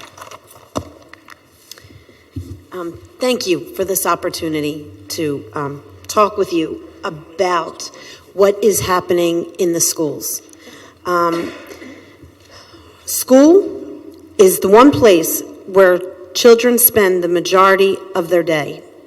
Picture, if you will, you back in your high school. Do you see and feel the sights and sounds that made up your experiences? Just picture a day back then. Now, picture yourself as a high schooler in a public school today. A school with no arts, no nurse, counselors that were removed from buildings, here one day and gone the next. Noontime aides, bilingual counselor assistants, non-teaching assistants, classroom assistants, librarians, deans, instructional staff, assistant principals, climate managers assigned to help keep students safe. Gone. They are all gone. Earlier, it was brought up about a bullying specialist, someone to go to in a school. Well, guess what? They're gone. The essentials of a school have all been pulled from your high school due to the words that we have all heard again and again, budget cuts. We are all so sick of that word, yet it smacks us in the face every day. Buildings falling from neglect, schools closing down, everyone overwhelmed with more and more responsibilities. A multitude of jobs, big and small, distributed with less and less staff. Do you know what this means to be students of a public school today? It means that their days of school are shaped by the understanding that no one cares enough about them to put the integral people in their lives. It means that they don't matter enough to have arts and supplies and help with their needs, or to have the doors of their library or the nurse's office open for them. To them, it means teachers without supplies. It means sitting in classes that are maxed to capacity. It means that their favorite staff have left them since no money was available to keep them. They hear it in the news. They see it on TV. They hear it in the schools, the same things over and over again for the past few years. Nope, we don't have money for school trips to colleges. Nope, we don't have money for field trips. We don't have money to purchase new computers or new books or construction paper. We don't have money for that activity anymore. All they hear is that no money is available for them to have anything other than what is deemed absolutely essential. Do you know how they internalize this? Why? They ask themselves, what did I do to deserve so little in my school? Am I really not worth it? Do I really not matter as much as the others I see and hear about? Let's talk for a minute about the missing staff, because this is the reality of all public schools since the budget was so severely reduced. These people that have been pulled from the schools are the backbone of every school. They are not just extra support. They are not a luxury. I am a counselor, and I have been in the district for almost 20 years. I know that I'm a necessity. Despite having lost my job 3 years ago, when I, along with all my fellow counselors, were dismissed, thrown out, left without my career, after all I had done to service Philadelphia school students. That was my outcome? Sure, I was rehired. I was put in a school where we went from 4 to 1 counselor overnight. What? What is that? I'll tell you what that is. That's a nightmare. A nightmare that has been going on for the past few years now. A nightmare that we are really noticing, feeling, witnessing, and understanding, at least those of us that are watching. See, I have a voice. I can talk about my nightmare. It is not me that I'm worried about. As always, the nightmare is experienced the most by the ones who need it the most, the very students and families that we have been entrusted to help. We before you are the voice for the students who cannot be heard. We're the beacon for the students who are lost. We're the pillar of support for the students who are at their weakest. We in the schools are doing all we can to help the children. We stop fights in an age when confrontations are the way to solve things. We're the first in line to save a student who is contemplating suicide. Who else deals with the bullying that you talked about earlier? It's faced every day. Who are the students supposed to go to when all the caring staff are dropped from schools? To do without these people in the building has been a death sentence for some literally, and that was brought up earlier today, and of course, figuratively each and every day. How has the SRC or the district, how are they doing this? Are they asking the kids what it is like without the counselors or dean or assistant principal or nurse there for them? Do we know what that feels like to them? The lives of the children of Philadelphia have been altered by all of this nonsense about budget cuts. Their daily survival has been made rougher. Their future career and college goals, they've not been explored. Their mental health needs, let's not even go into that. They're not being met. The public school staff that I know have chosen to devote themselves to the Philadelphia students. We have had our share as professionals, our share of attacks and blame and never-ending stress. If the SRC and the district think that our children have not been affected by our absences and by the skin and bones budgets left at the schools, they are delusional. While at school, I have broken the news to a student about her sister's death and then drove her to her home where her sister died. My shirts have been stained from tears and makeup of students throughout the years. My husband, also a counselor, has a forever scar on his head from hitting a wall while chasing after a suicidal student. My fellow counselor was right there when a student received a text from his mother as she overdosed and died on the other end. We in the buildings today have given clothes, money, food of our own to help the students in need. We have gone to too many funerals and experienced our own heartache just to help students cope with their tragedies. We sacrifice our families, our own families' needs every day for the needs of our students. We've stayed on the phone into the night with desperate students. We've jumped in when parents start swinging on a student in front of us. We've helped many students by being with them as they told their parent they were pregnant or gay or had been raped. We have prevented drug overdoses by being vigilant and by being trusted by students. We have learned by graduates with tears in their eyes years later that we were the single reason they made it through high school. Our students, these children who are left to feel uncared for in a school, they know the value of what we have done for them. Now tell me this, how is it that they can see it, but the adults who make all of the decisions about what goes into the school cannot see it? So, while we are surviving on the front lines, it is survival, let me tell you, in our unvalued jobs, awaiting pink slips or further funding cuts, while struggling each day to keep the kids and the schools afloat. I only hope that someone gets it. We are fighting a losing battle. Many excellent colleagues have abandoned their positions in the public school. Who needs this extra stress, for real?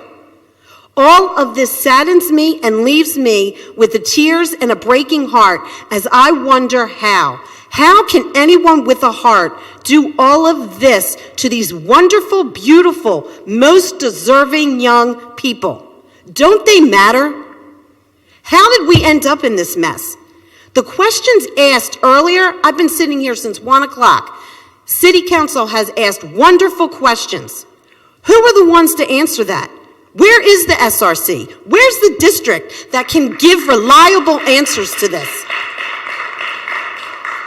We're always at the table, ready to talk.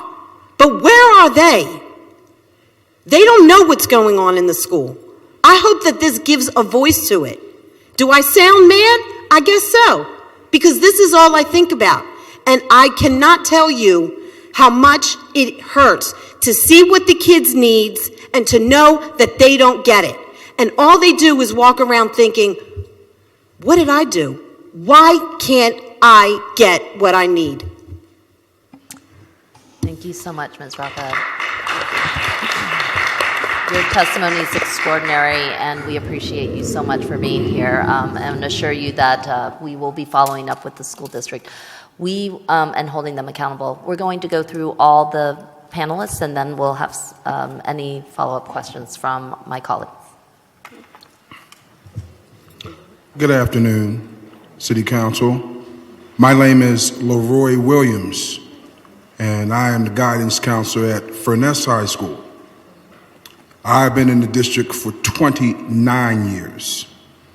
Prior to that, I have a background in mental health that spans back 15 years before the School District of Philadelphia. I want you all to think about family and family structure. Most of our schools, we pretty much have something that's considered as a family structure. Now look at the flip side and look at the destruction of the family structure. If you look at our schools today, with all the staff that's being taken out of our schools, all the way up to principals, assistant principals, down to the people that work and serve the lunches. No NTAs, no SSAs, classroom assistants. Counselors at this point, from when I started, our caseload was 250 to 1. I'm now in the school with 700 students. 3 years ago when I lost my job and was called back, I had 9 schools to service in 5 days. 9 schools. How is that possible for one person, duly certified as an itinerant counselor, to service 7 elementary schools and 2 high schools in 5 days? We're only in school 7 hours a day. That's 35 hours a week. 9 schools. Now you figure the elementary schools have about 300 or 400 students per school. Do the math. How is that possible?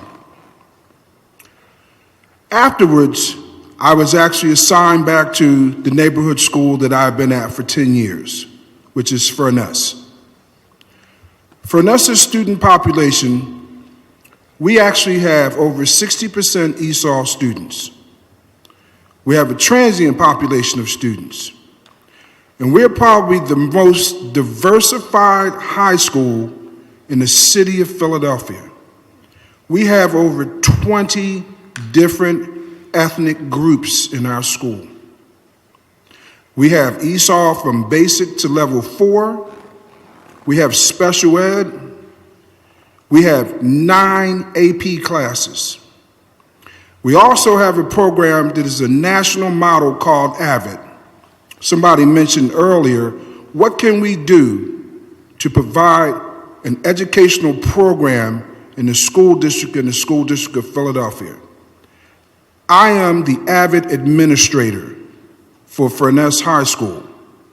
In addition to being the only counselor, the AP coordinator, I also monitor halls, cover classes, the cafeteria, the dean's office, and pretty much do everything that I'm asked to do every day.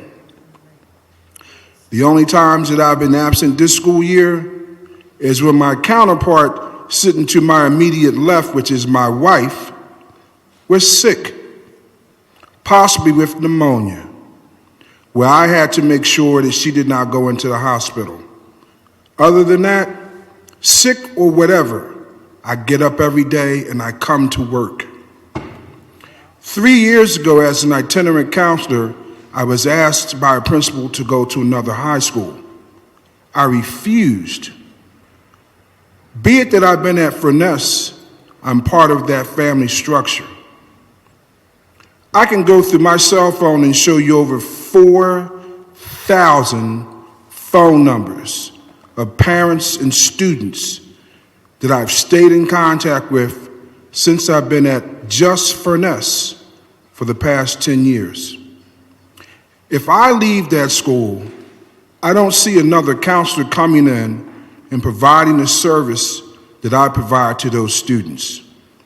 So when I mention to you all family structure and the breakdown of the family structure, as I mentioned, the flip side, look at what the School Reform Commission is doing in relation to taking staff members, family members out of the schools that these students are looking at on a daily basis to provide some type of service to them. Every day they look for the same people. They're not there, who can they go to?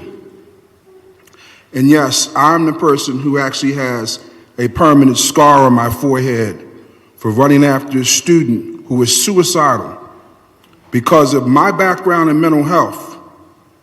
And the flip switch cuts on to try and protect the child. And I ended up getting injured, running into a wall, trying to save a student. And I ended up getting 11 stitches and having to go to the hospital.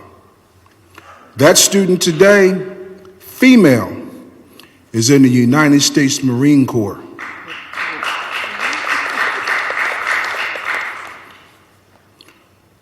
I deal with students on a daily basis whose parents treat them like nothing. This particular child's mother couldn't care less about her. I watched her come up and call her every kind of name that there is. That child calls me her father today. 5 years after she's graduated from Furness High School. I've dealt with students who have been raped, molested, thrown out, kicked out. As a matter of fact, my wife and myself, was that 3 years ago? We actually dealt with DHS and a student at my school whose mother went after her with a knife. With the help of DHS, this child and her stepfather stayed with us in our house until they could go through court and have this person removed with a restraining order. As I mentioned before, the family structure exists in a lot of these schools. The absence of all the staff members, these students look at part of the absence of their families. We're part of their extended families. Family is what you make it. It does not have to be blood. But we actually are trying to mold and shape these kids and give them the tools to function in the 21st century. If the School District of Philadelphia and the School Reform Commission consistently removes all these members, are these kids considered as throwaway kids? How do they look at their future? how do we look at them if we can't provide them with the tools that they need? So I ask and implore you all to try and help us and keep the staff that we have and try and bring back the rest of the staff to make sure that we can provide these students with the tools necessary to function as citizens in the 21st century in this world. Thank you. Thank you. Thank you so much, Mr. Williams. And again, we appreciate your coming in and sharing this very important testimony. Thank you so much. Good afternoon. Good afternoon. Thank you for allowing me to be here. Invitation to discuss my experiences working with students and families in Philadelphia. My name is Roxanne Green. I am a truancy services supervisor at Corvus Services. We provide truancy prevention and intervention services for 31 schools in Northeast Philadelphia. In the last 12 months, we've provided case management services to almost 400 truancy court-involved families. For the last 16 years, I've been dedicated to removing barriers to attending school and increasing self-sufficiency to Philadelphia students and their families, including being a drug and alcohol counselor at the Youth Study Center and managing a GED program for hundreds of pregnant and parenting teens on welfare residing in North Philadelphia. My perspective on truancy is that it is a symptom of a larger problem affecting the family.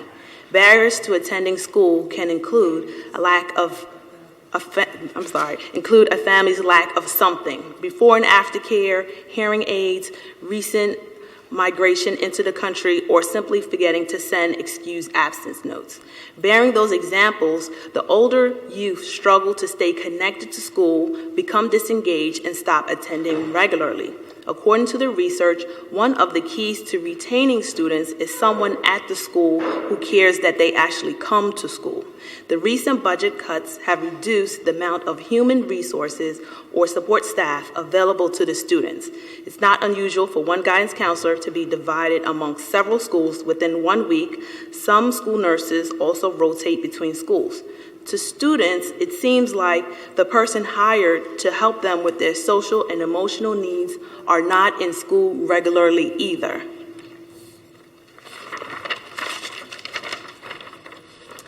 As a community provider, CORA attempts to support the schools in this area by providing behavioral health assessments, consultation, and linkage through our student assistant program. This school year, we have already completed 242 assessments, 56 screening, serving 450 youth in the 66 schools we service using only 3.5 full-time equivalent staff. This truancy contract cycle prevention is highlighted. CORA attempts to engage students that are pre-truant, meaning they're absent 5 to 9 days before they enter the truancy court system. In the last 12 months, we've provided community outreach and short-term case management services to over 1,000 families with school-aged children. But the schools still lack the supportive staff to assist us in executing this prevention initiative fully. For example, the high schools refer truant students the least and probably have the most consistently absent students. Research is showing that 9th grade is a tough transitional year for students nationally and account for a significant amount of dropouts. The guidance counselors are the one who usually make the truancy referrals, but they are overwhelmed with regular duties like college application prep and conflict resolution between students. The attendance designee is the contact to assist us in tracking a truant student's absences. Due to budget cuts over the years since the stimulus and limited staff hours, attendance duties have been tacked on to someone else's position as various tasks. Not to mention each year, attendance responsibilities can rotate to different people, and we in the truancy office just work around it. In one school I visited, the dean was the attendance designee, and he was also coaching a sport at the school. Another key to student engagement is the feeling that they are safe where they learn. These human resources / support staff are important to the Philadelphia students' school experience. With the recent budget cuts, there are less security officers. Some students feel it's unsafe to attend school, so they don't. Teasing and taunting may not rise to the level of a crime, but still invokes anxiety and fear, especially if there aren't enough trusting authority figures around for them to receive guidance about the situation or even to report what's happening. Even security for the case managers has been decreased due to budget cuts. The security officers in the regional truancy courthouses where we hear truancy cases in front of the master were removed.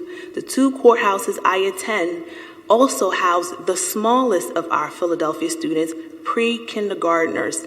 There isn't even a doorman. We let ourselves in and out of these school buildings, no ID necessary. It is the truancy's case manager's unwritten duty to keep the area secure and diffuse any incidents with families coming into court.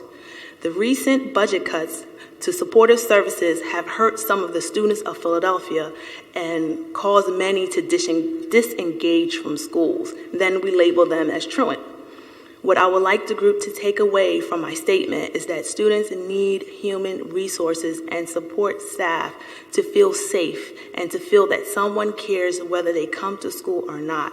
They need to know school can help them navigate life's barriers and divert them to the services and supports that increase school attendance and success.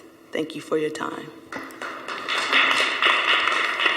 Thank you so much. The chair recognizes Councilwoman Blackwell. Thank you.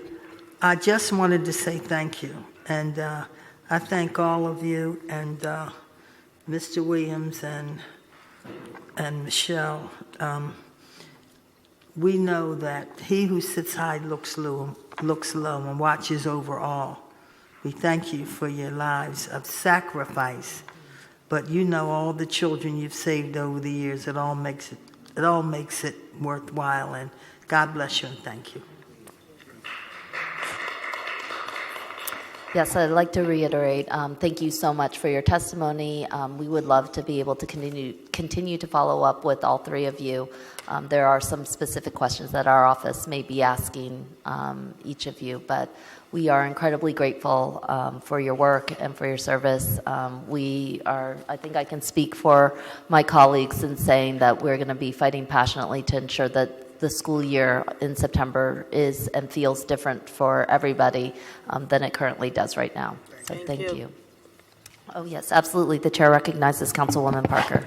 I, too, just simply wanted to say thank you. I came in on the tail end of your testimony, but just wanted to note that what you did for me today was reaffirm earlier testimony that we heard, that we need to sort of tailor-make solutions for schools as it relates to the direction of resources and what matters.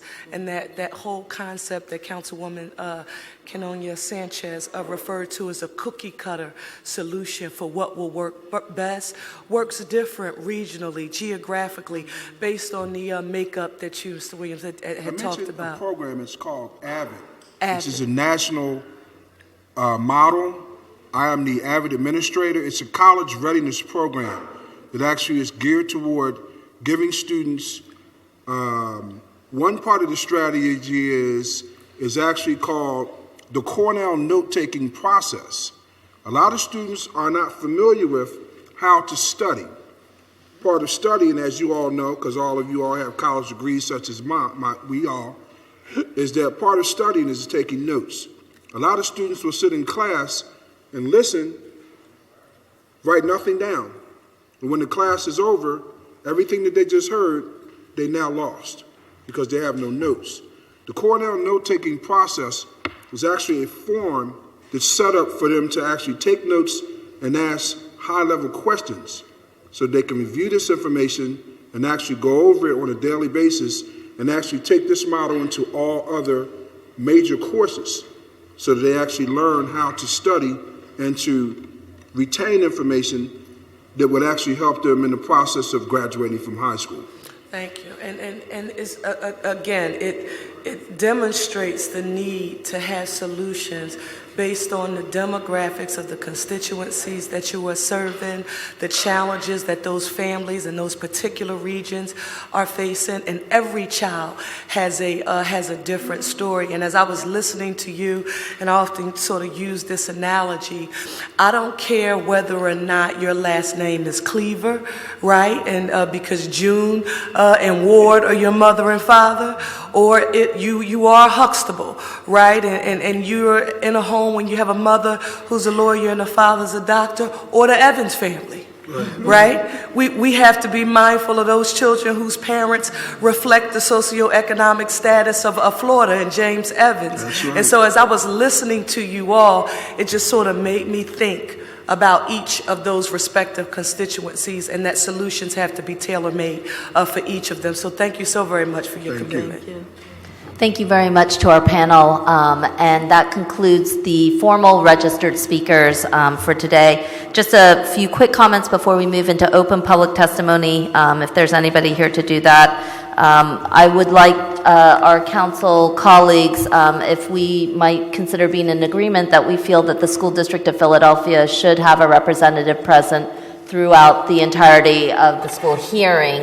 I think, yes, and I do think that it is important that we make it clear to the school district that they need to be present for the entirety of the testimony in order for us to have a full dialogue with them. And I also want to let folks know that we are not in conclusion of this hearing, but that there will be additional community hearings on March 7th in West Philadelphia, March 8th in South Philadelphia, and March 15th at Edison High School, where we hope the public can come forward and continue on so that we can drill in and have some clarity about the academic and safety services that are needed within our schools. So thank you very much to our panel. Are there any additional speakers from the public who would like to give testimony?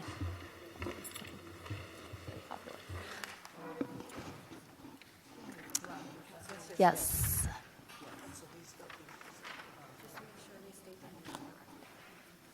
If you could come forward and state your name for the record.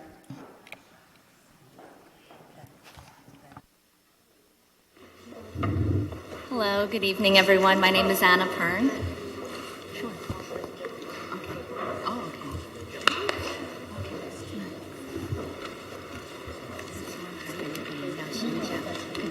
Oh,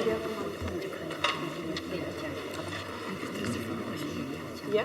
Okay. So, thank you. Oh, Joseph was on the list. Oh, I'm sorry. We have one more registered speaker who is here. Joseph is here. Oh, great. So do you want to come on up? Could you come up forward, sir? Sure.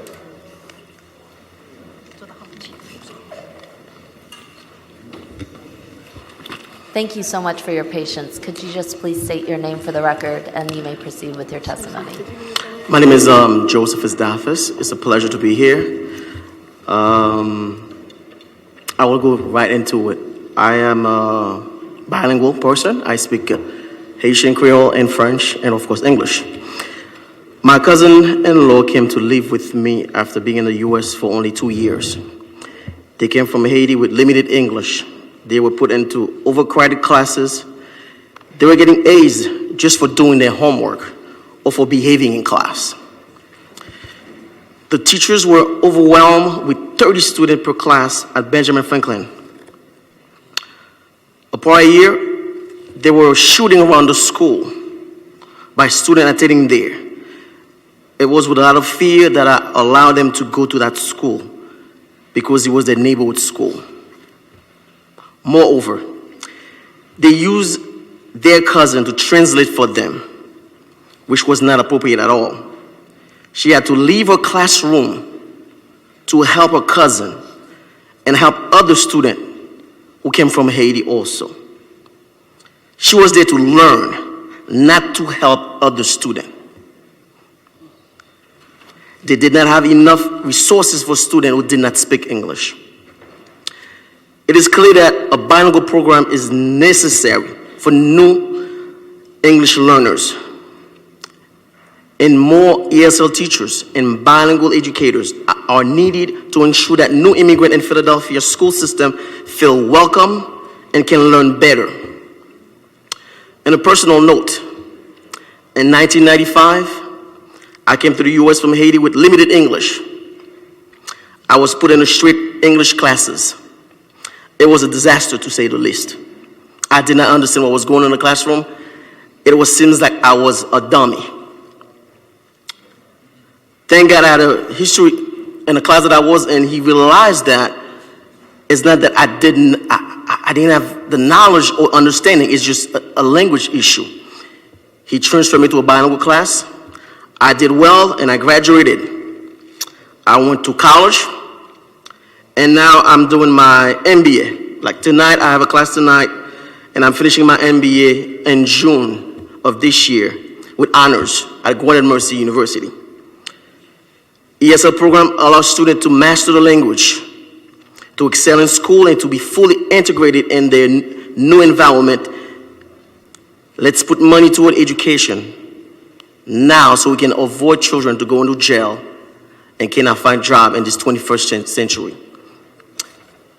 And lastly, as I said, if it was not for that class, where I was moved in a class that was bilingual, it was French and English, to help me graduate on time and go to high school, it will be very difficult. And I implore you guys, please, to invest in those children because they are our future. 1 in 10 Philadelphians are immigrant. 1 in 10 Philadelphians are immigrant. So it's important to invest in there. Thank you. Thank you so much. One of the questions that we will be asking the School District of Philadelphia is the status of bilingual and dual language programming in our school system. It used to be fairly vibrant, and we've definitely seen significant reductions, but would love to be able to follow up with you if our office could follow up with you. And thank you so much for your testimony. Sure. Thank you. We're moving into the public aspect of our testimony, and we want to be respectful of everybody's time. And so we will have ample opportunities for everybody to be quite respectful of all of that. But if you could just keep that in mind as you make your remarks, it would be much appreciated. So thank you very much. If you could open by stating your name for the record and then proceed with your testimony. Greetings. I'm Mama Gail. For the record, Gail Clouden.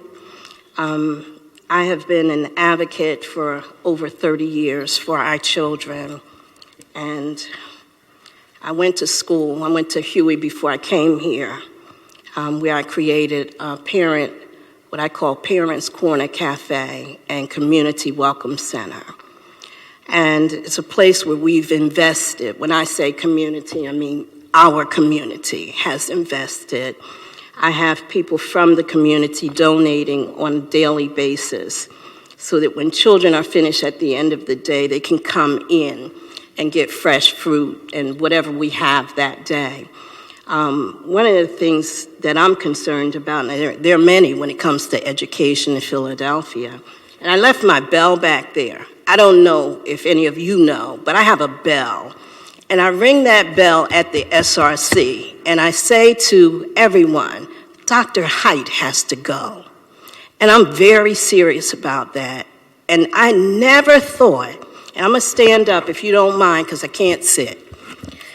I never thought, as a Black woman, that I would ever say something like that in public.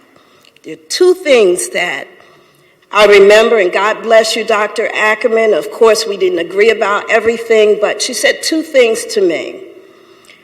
In the beginning was, everything in Philadelphia is about adults, not about the children. Before she made transition, she said to me, this is the most racist city I've ever been in. And those two things stick in my mind, along with a lot of other things. But I can't imagine for someone who has the opportunity, had the opportunity to travel the world. In my mind, as I sit here, as I walk up and down, in 2015, why are we having this conversation? I looked at a documentary last night, night before, 1963, 1968. The same conversation was being held. And it was about Black children. It's for me, it's unacceptable. And the last time I was here, and Dr. Height and the others were here, they said they had to go to the bank because they were going to see about a loan. I thought that was unacceptable, and I thought that was disrespectful. And I think this was disrespectful. And I've sat and watched from Dr. Clayton on, and I've never seen such disrespect. And I'm saying that to you. Why is it when Judge Doris Smith Ribner told the district everything that needed to be done, why is it when you're talking about really now educating black children, we talk now about disbanding the public school district? Why is that? I have so many things, and I know that you all have several other people to hear from, but I'm gonna tell you something. When you've been around as long as I have, and I started as a parent. I started as a parent over 30 years ago, and I'm a parent involvement specialist at this point. And there's so many things that I know that are being done incorrectly, and I'm gonna say right now, bringing Mr. Stansky here, and I said to Dr. Height, that was wrong. This man has never handled a budget this big. And I asked Mr. Stansky, what was the largest budget he dealt with in Prince George County? And I knew the answer, but it was like something like 1.6 billion, 1.8 billion, something like that.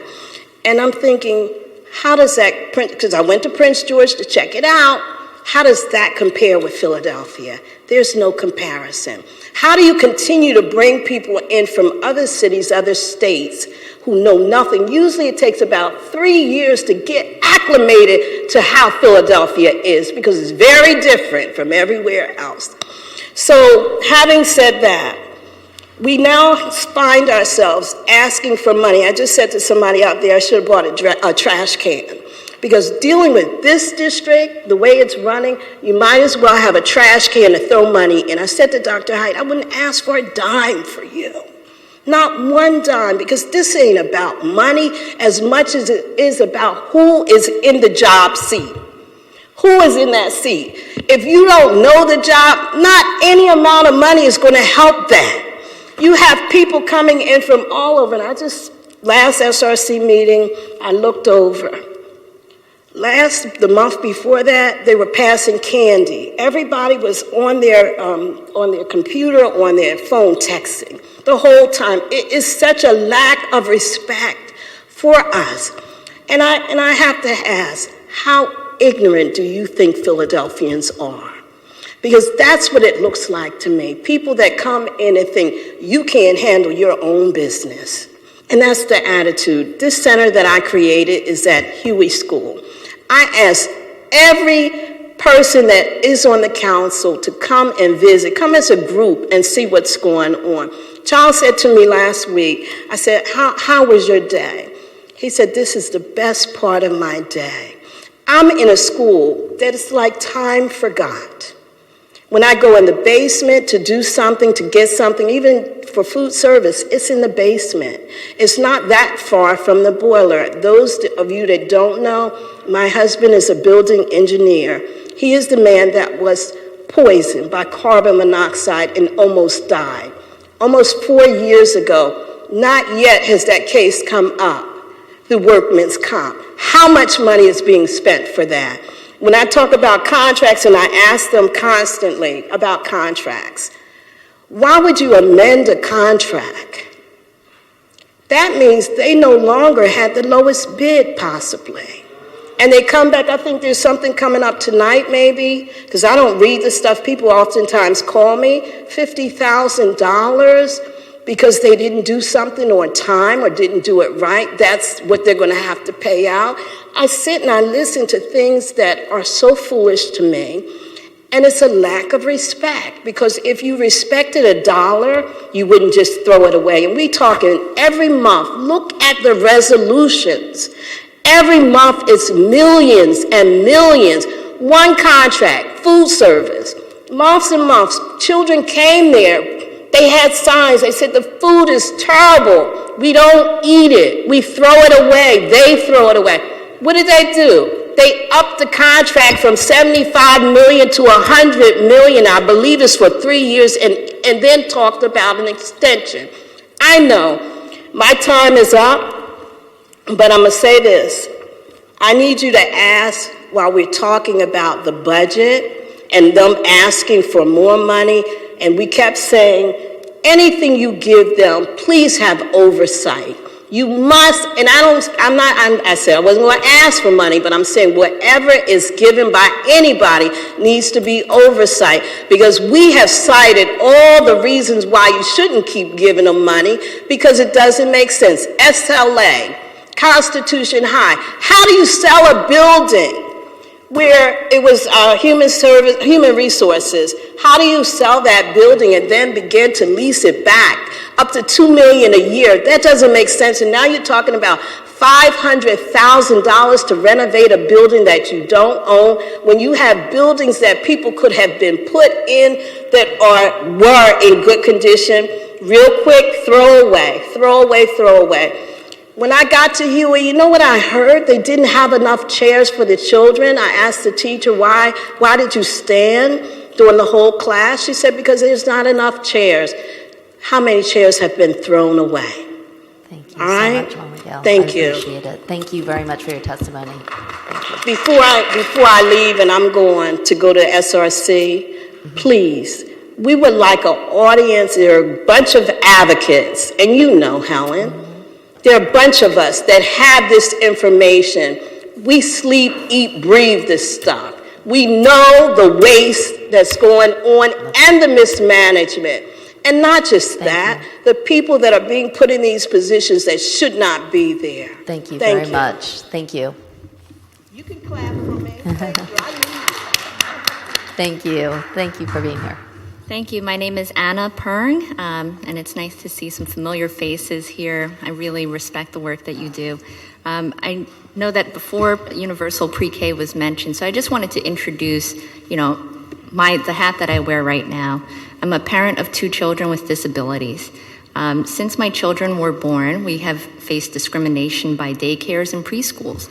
You call a local daycare or preschool and they'll ask, is your child toilet trained? They ask various questions to screen out children with disabilities within our own communities.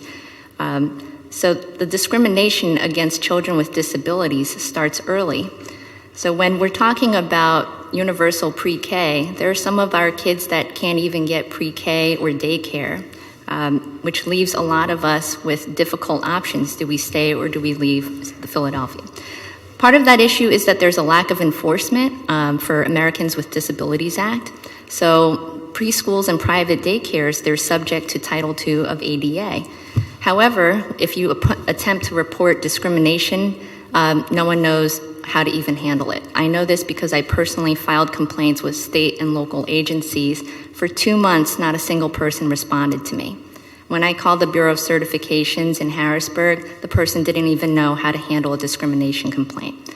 It's been 9 months since I filed my complaint. There's still no resolution. So this is the reality that some of our families that experience discrimination, there's almost no point to even reporting it, and there's no consequences for these providers. So now we're going to school age. My son is transitioning to kindergarten. I wanted to give you a picture of what it's like for children with disabilities transitioning and facing the school district. This is a time when families have to decide, do I want to deal with the school district or do I want to move to the suburbs where there might be more resources for my child?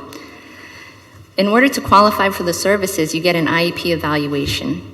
Our local elementary school psychologist had 13 schools on his caseload. He barely has time to get to know your child, do a quality evaluation, and as a result, he had like a boilerplate template, an IEP for children on the autism spectrum. This is problematic because this is supposed to be an individualized education plan. Because of the repeated school layoffs and the reduction in requests for special education funding, we have layoffs of paraprofessionals, special education aides that assist the teachers. You have case managers that used to help the teachers update their progress, update IEP goals, and help them manage their caseloads and communicate with families. All of those folks have been laid off. So you have a situation where regular education teachers and special ed teachers feel that special ed in Philadelphia is a nightmare. You have a regular ed teacher that might have 40 IEPs to keep updated. In addition to subbing for teachers that have called out, this teacher has to also do all the meetings by herself, update all the data, and do 5 jobs in one. So IDEA, the Individuals with Disabilities Education Act, says special education is not a location, it's a service. But as a result of all these budget cuts and reductions in special education funding, it has become a place. So children on the autism spectrum now are being shipped to autistic support programs throughout the city, regardless of where they're at. Even if their siblings go to that neighborhood school, they might be sent somewhere else. So I wanted to give you an example. A child was told, he has 2 siblings in a school. He was told that he would be assigned to a school with autistic support program, and he had to be on the bus, ready for the bus at 6:30 in the morning. This is a 5-year-old child. The length of his school bus commute is 2 hours. And as recently reported in the news, our special ed buses are routinely late, and students are truant. So now, as a parent of children on the spectrum, you're trying to tell me that you're going to ship my child to another community. They're going to probably be late. They won't even be dropped off at home until 5:30, but they're also going to miss school because the buses are always late. I mean, this is really not a viable solution for Philadelphia, but yet it's the status quo. So our options are you're set up to fail in regular education, or the teachers continue to pass you until the parents realize that there's something wrong and the delays are then too great, or you're shipped to a segregated special education classroom that's outside of your community. My concern is that there is no quality control over the autistic support programs. If you actually look at the qualifications of the teachers in those programs, unless that teacher personally seeks out specialized training in behavioral services, there's nothing that distinguishes them from your neighborhood elementary school teachers. So why are our students being shipped out of their communities? To me, it suggests that there's a pattern of segregation. If you look at the spreadsheet, the School District of Philadelphia has school enrollment and demographics data for 2014 to 2015. They have enrollment by IEP status. If you want to look at all the schools, they'll show you the number of students with IEPs. You have some schools, like Philadelphia High School for Girls, that has over 1,000 students and only 25% or 25 students with IEPs. If you go down through this list, you'll see a percentage. You sort by percentage, right? Nationally, there's a naturally occurring 12% of students with disabilities at each school. That's to be expected. Yet you have schools that have 3% students with disabilities. I would really ask you to really analyze this data to see who is being shipped out of their neighborhoods, where are they being shipped to, and are they really being provided with an equal education? Now, some people might say, well, why don't you apply to charters or private school? The charters are lotteried, and private schools can deny your enrollment. So we've tried that. And what we know is that from previous lawsuits, Mills versus the Board of Ed for District of Columbia says that you can't say we can't educate you in your own neighborhood due to lack of money. But that's what's happening here in Philadelphia. They say, well, we don't have the money to include your child with disability, so you're better served getting shipped off to a classroom with a smaller classroom size. That's not what the research shows. Research shows that inclusion is beneficial. The Department of Justice recently had a settlement with the state of Georgia because they created a series of behavioral classrooms, and they were just sending all the students with disabilities there. So I would like you to look at the data of the enrollment of students with disabilities, and why don't we look at the schools where there's 35% students with disabilities to see whether or not those students even belong there, and were they even given information about their rights. A lot of the families that I work with that don't speak English, they were not given an interpreter. The documents are not in their language, even though the school district has to provide it. So I really just ask for you to look at the data that's publicly available and really look at whether or not the school district is, protecting the rights of students with disabilities. And as we talk about these model schools, I just think about, how we can't even get basic education in our own community. Thank you. Thank you so much, Ms. Kern. If there's an opportunity for you to maybe write up your testimony, and you can Sure. submit it to us, and we can make sure it gets distributed. In particular, if you have specific instances or know of individuals who have not been provided with formal interpretation in regards to their IEPs, we would be very, very interested in seeing that, and that there's actually a website called myphillyschools.com that allows individuals such as that to file a formal complaint, and it will go directly to the State Department of Education, and will also go to one of the Public Interest Law Center of Philadelphia who could follow up with that. So thank you. Yeah, we've been in touch with both, but thank you. Thank you. Hi, good evening. Hi. Thank you so much for your patience. Thank you. Thank you for waiting to listen to me. My name is Amber Palmer. I'm a student climate staff at Edison High School. I'm here today to talk about the safety, issues that I have. I'm a committee member for the union, Local 634. I'm an active union. I became active because of the, the safety of the school for the students. My concerns, I've been working with Edison, and it's only like 3 student climates at the high school with me, and it's more than 1,250 children there. We perform numerous work every day with monitoring cafeterias and hallways, dealing with fights, lockdowns, numerous things that goes on daily, dealing with them with personal issues and things of that nature. So we become almost as far as like, like second parents to them. Thank you. Second parents to them. And it really upsets me. The children are bothered. They're upset. They come to me a lot with concerns and issues they have as far as safety in school, things that need to be done, like the people spoke earlier. Similar, situations go on at Edison. And we have, like I said, it's not a lot of staff, enough staff, and we need staff. That's my concern. We need the support. They started positions for climate specialists, managers, and things like that, which I don't understand why, they need it. I think if we can, I don't want to take jobs away, but if we can find, maybe cut that and support with more climate staff, that, and, to make more people available in our schools to work with these students, that would be more suitable. Because we need the people, we need that support, because it's very dangerous. I deal with a lot every day. With the fights, I said, violence, blood on me, have to, lose clothes, things like that. Just, issues they have really upsets me and concerns me. And like I said, I have a deep, compassion for them. I want to help them, but I need support. We need support. We need more staff. If they can do something to implement more people to work with us, it would be great. And so that's what I wanted to say today. Thank you for listening. Thank you so much for being here. I did want to say that on March 15th, we are going to Edison High School to have an open hearing, and I would love if some students or families would want to testify for that. I think that would be very powerful. Oh, okay. I will mention that when I go back. Yes. Okay. And just for clarity, Local 634 represents school climate staff? Yes. And how many of you are there? Could you could you introduce yourself for the record? Nicole Hunt, Blackwell Unite here, Local 634. So the student climate staff is formerly known as the Noontime Aides. Their names were changed in the recent contract negotiations. So right now we have about 1,100 student climate staff across the city. We have been asking the district for a ratio between student climate staff and students.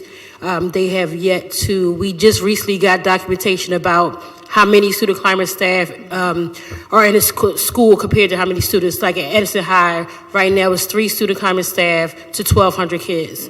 And I think in about 2008, 2009 in Washington High School, so we all know that Washington High School has been on the news about the fights and things like that. 2008, 2009, Washington High School had 13 to 16 student climate staff, formerly known as Noontime Aides. Now they have 7, I believe. My numbers may be off, but I do have the list of how many student climate staff are in the schools today. And if you guys would like the list, that we can, I could definitely give that to you. Yes, Thank you very much. Thank you very much to both of you. I appreciate your being here, and thank you very much to everyone in the audience. Is there anyone else who is here to testify on this resolution? All right, seeing as there is no one else here to testify on this resolution, this concludes the business of the Joint Committee on Children and Youth and Education for today. I want to very much thank my council colleagues and the ones who stayed here to the very end, Councilman O, Councilwoman Parker, and all my other colleagues who care very deeply. I would like to remind the public that this public hearing on resolution number 160049 is not concluded. It is only recessed to the call of the chair. We will be continuing these hearings in the community, 3 additional ones in the evening in West Philadelphia, South Philadelphia, and at Edison High School. And we will be very interested in the public testimony on this. It will help us understand better the prioritization within the school district as we enter into budget hearings. So I want to thank all of my colleagues, and thank you all very much for your attendance today.